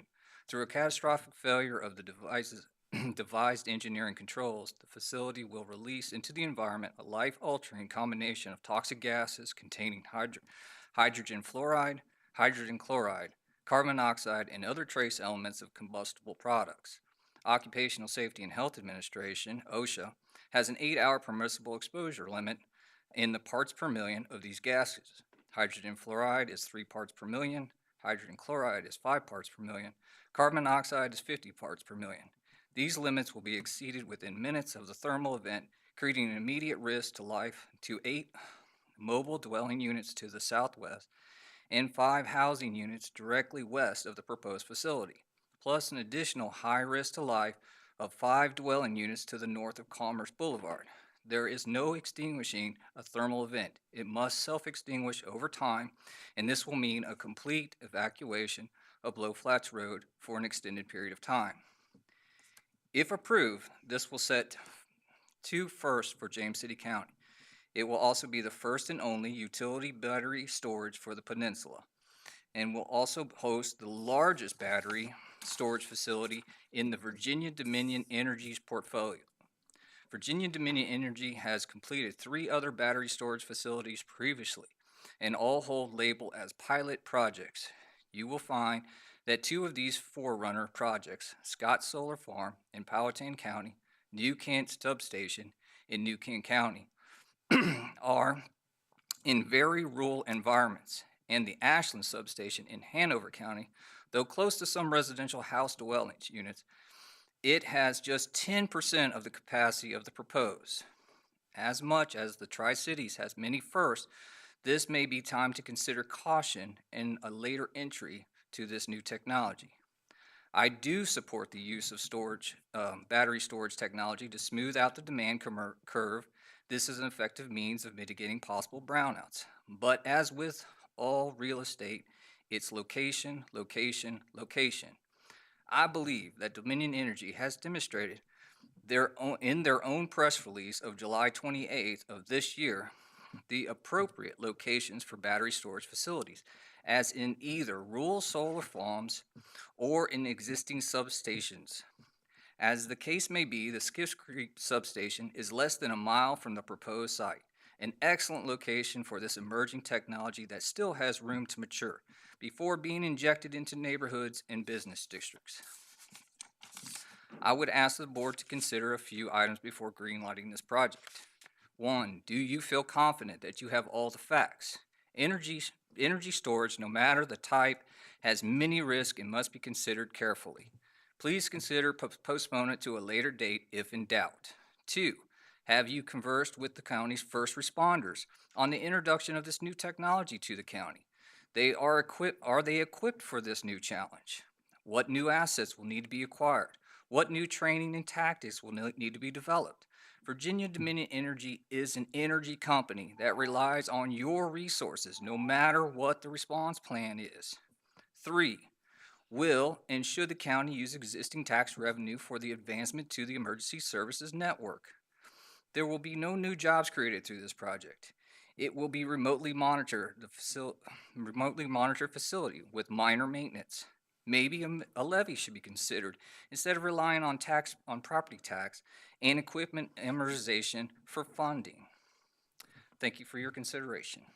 Thank you, Mr. Lyman. Appreciate that. And I'll go ahead and still close the public hearing now and ask staff if these were issues that were considered in the application. So I'll jump in here a little bit first, and I know that Paxton will back me up if I miss an item. As with our typical land use process, we send the master plan out and the proposed details out to all of the county reviewing agencies. And in this instance, that did include the fire department. In this instance, this is very much a new technology. And as far as the master plan goes, the fire department did not raise those concerns for the legislative component of this case. We did chat with them, and we pulled over a condition that we've used previously on especially electrical generation facilities, some of our solar farms, and you may recall many years ago that sort of the switching station, the one that came through. So we do have in there several proposed conditions from staff to take number 6, for example, an emergency management plan. Facility operators shall prepare and maintain an emergency management plan to address situations that may require response from James City County public safety personnel, including without limitation, fire, safety, and emergency response. Then there's several subcomponents of that. I do think there will be a lot of details to be figured out, but again, staff has proposed that as a condition that would be figured out as part of site plan approval should you choose to approve the application tonight. Beyond that, for some of those technical requirements, I'll defer to the applicant and the applicant's team. I don't know if they have experience with those types of questions or. Mr. Holt, the gentleman brought up an interesting component with the emergency response. So are you saying the fire department doesn't have a problem, or do they already have a plan? Do they know what they would do in the event of X, Y, or Z? Should this the way that it's currently proposed, staff has proposed that condition, and those details in that emergency response plan and how an incident would be addressed would be, those details would be developed during the site plan approval process. They have not been developed as of tonight. So I had a follow-up on that. So understanding that, but then who oversees? That. Because if this is new technology to you as well, and possibly new technology to the fire chief, how are we going to find out if the response is the correct response for that? To make sure that plan is the correct one to be using? Sure. And so, it's a unique plan. It's developed with input from the applicant and based on a lot of the technical information. At the heart of it, I won't be able to cover all of the technical jargon. At the heart of it is electrical. So, again, we do have experience with large industrial electrical-based development in the county, whether it be big switching stations for Dominion Virginia Power, which we did on the other side of the road, or with some of our manufacturing facilities. They all have very large electrical components. Many of them have battery storage systems, for instance, to power equipment and other things within the facility. So I don't know that it's completely the idea of addressing electrical issues and electrical emergency response situations. I don't know that in and of itself would be unique to James City County. But certainly this application as a battery storage facility, we do not have one of those here in James City County yet. No, but we do know that when the switching station was proposed, one of the issues that arose was the question of whether our fire department could respond directly or had to wait until Dominion arrived on the scene in order to provide access. And so, I think that there's some issues out there that might use a little bit more. Well, I think too, once it gets to the stage where the fire department will look at it, then they'll do all the research and information and put an SOP out as far as when you arrive, what are the things you do. And, without knowing all the components, especially being something new, and we always put a SOP out that says, okay, these are standing operating procedures. When you pull up on the scene, these are the things that you do. This is who you notify. This is the distance you remain. This, can you get into the area or not? Some areas are locked out because of the danger of being in that area during an emergency. So it may be a lockout procedure that they monitor the conditions and clear everybody within an area of X. So that would be something that Chief and his staff would have to put together, force that would go into your plan that then would go to the applicant and say, these are the procedures, and this is what, and working with the applicant, understanding that, okay, these are things you can do, these are things you can't do. Just like anything else, in any fire, any emergency we go to, we have, standing operating procedures that we follow that tell us don't or do and what we can and can't, how far we can take something without getting further help. Because of course we can't have all the stuff in the county that would handle. We may end up being, a secondary to like Virginia Power when they have those big ones that, they don't want anybody in there till after they clear it. We may have to be surrounding and keep it safe. So that would be something that Chief and his staff would pull together, correct?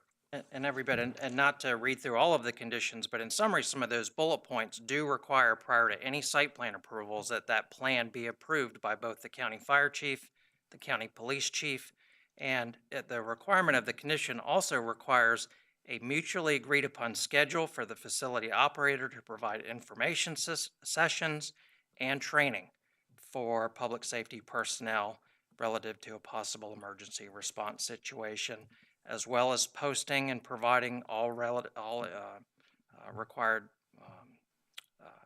contact numbers and contact information to be posted on site. So you're saying before the site plan can be approved, or any construction can begin. the fire department and all first responders have their plan in place. We can feel confident prior to anything else taking place that they've got it covered. Yes, and before any construction can begin as proposed, that would require the approval of the fire chief and the police chief.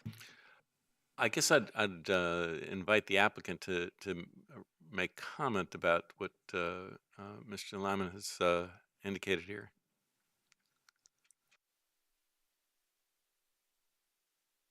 I guess I'll address a couple of things. One is when we talk about NFPA. So The system actually is designed to meet, there is an NFPA standard for batteries and for containment of batteries, and this system is designed to meet or exceed the containment requirements for battery storage, which basically means that the fire is contained within the container, so it won't burn through the container walls. So it's designed for that. It also has blowout panels, essentially is what it is, so that gases won't build up in it and cause an explosion, which is, you probably heard 15 years ago or so, the battery in Arizona, that's what happened. So there's been improved designs to fight fires or to prevent fires.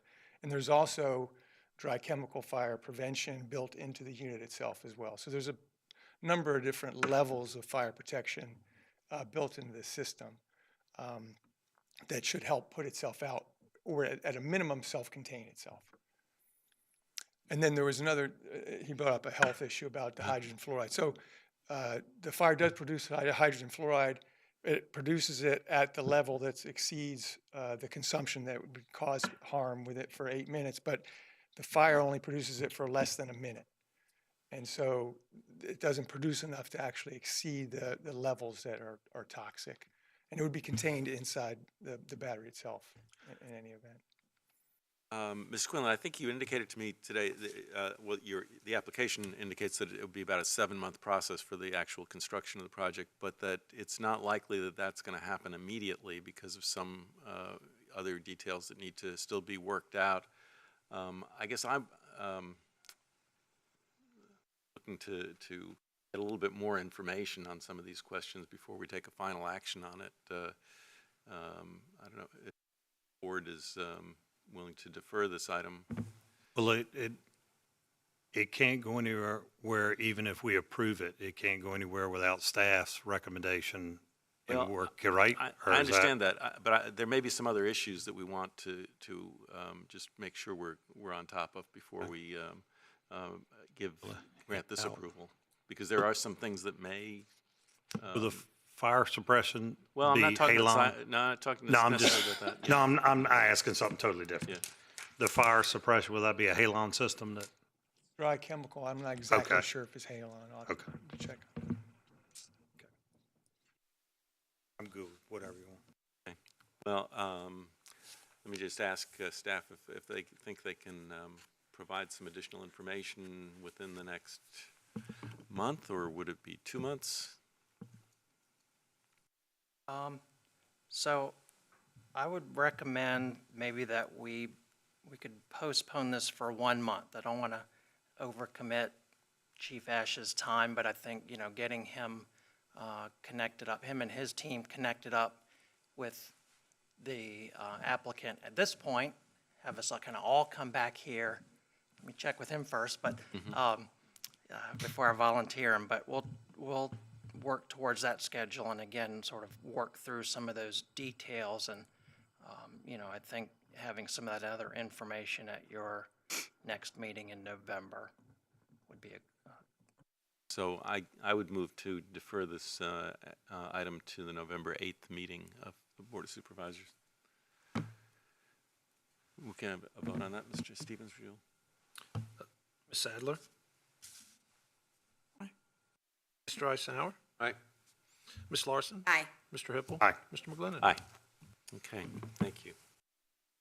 All right, so we'll provide any questions that we have about this item, and hopefully we might take advantage of some of the questions that Mr. Lyman presented to us tonight to investigate this matter further. Okay. Well, that was our last public hearing for the evening, so we'll move on to I think board requests and directives, since we have no board considerations tonight. Let's see if I can find where it was here. Yeah, I had just 3 things.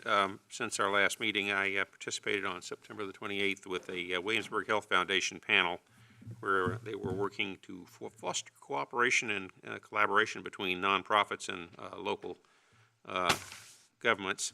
And in fact, as a result of that meeting, I've actually got a opportunity to meet with some of our nonprofits and have further discussions. So I think that was a fairly productive session. I did attend the county administrator's community conversations, and we had a pretty good turnout at the rec center, and I thought that was fairly interesting, and then attended the Busch Gardens 50th anniversary celebration. Yeah, Anheuser-Busch. Yeah, InBev. Anyway, you guys all got to drink beer. My doctor said I couldn't, so but it was a good celebration anyway. I really appreciated the opportunity to be there for that one. Power about that, Coach. Is that it?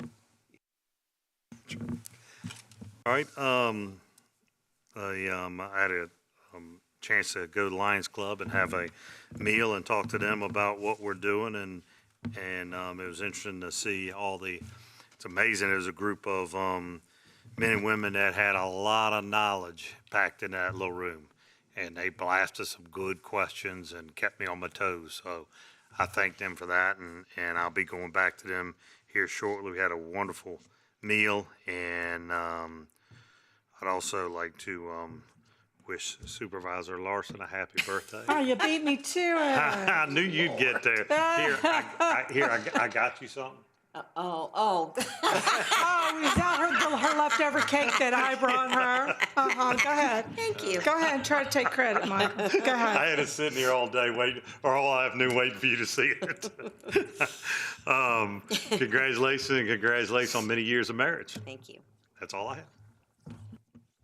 Okay, thank you, and thank you very much, and thank you to the people, the county, my county friends that reached out to me yesterday. I really appreciate it, and it was a great birthday and anniversary.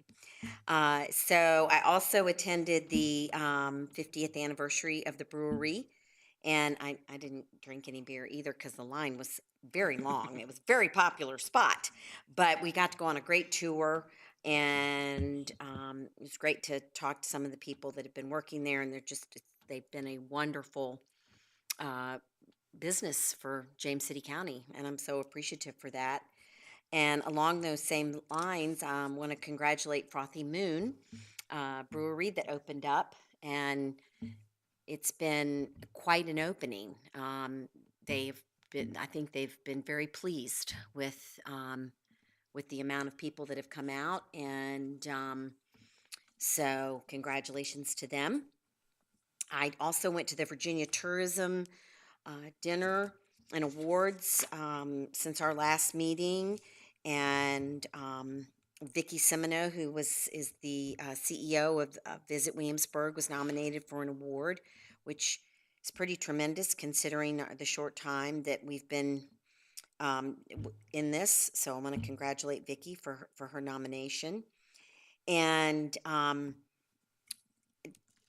certainly don't want to dwell on issues like tonight, but I do want to thank my my colleagues up here. I know decisions are never easy, and thank the people in the Planning Commission, thank staff.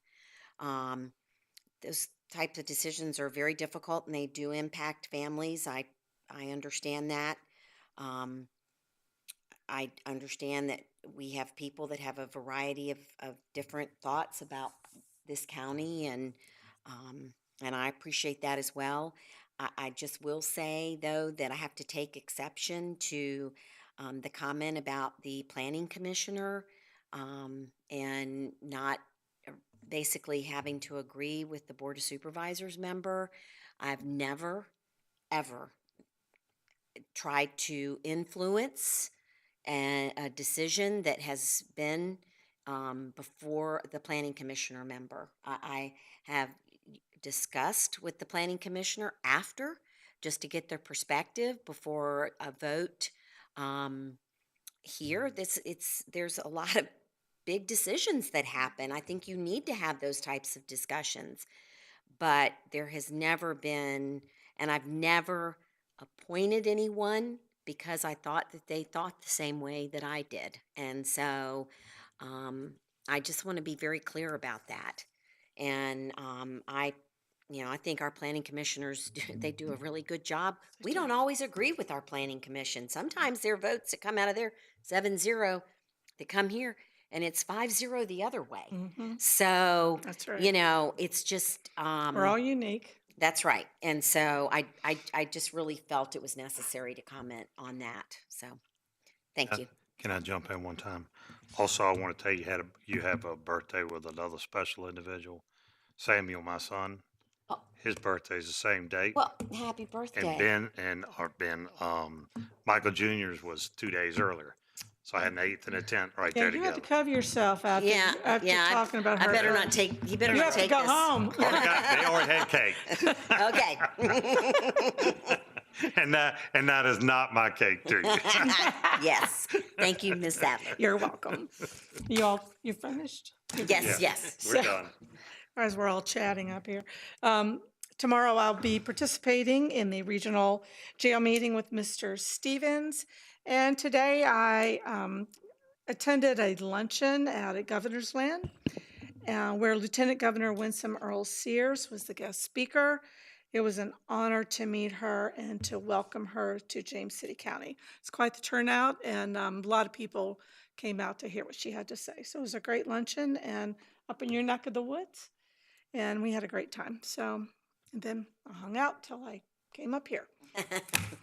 There we go. Thank you very much. I'm good.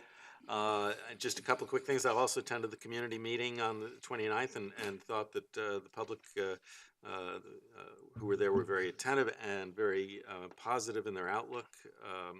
And the October 1st Anheuser-Busch InBev 50th anniversary, just to note that between that decision by the Bush family to open a brewery here, their decision to open a resort and residential community, and their decision to open an amusement park transformed James City County. Our property tax rate dropped from $1.40 to 70 cents. Our population went from 14,000 to now 76,000 or 80. And it is kind of important to recognize that 50 years ago was a very crucial time for this community. And finally, just to mention that we lost one of our citizens, Charles Bragg, who was a very active member of the Historic Route 5 Association and a leading faculty member at Virginia Peninsula Community College when it was Thomas Nelson Community College, passed away recently. And want to extend condolences to his family on their loss. Yes, could I have I'm sorry, I'm glad you said that.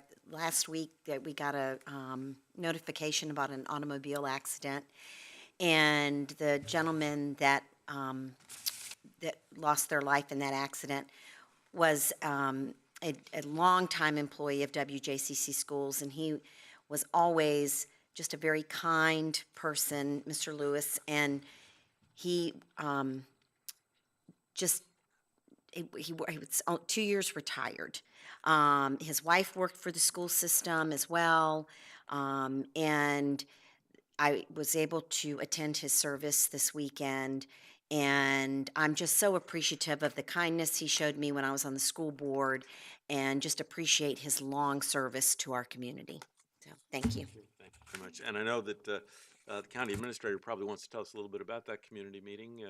Maybe not, I don't know. But whether he does or doesn't, I want to congratulate the staff for the excellent presentations they made, because I think that went a long way toward explaining to the citizens what we've been thinking and helped to generate some of that positive response.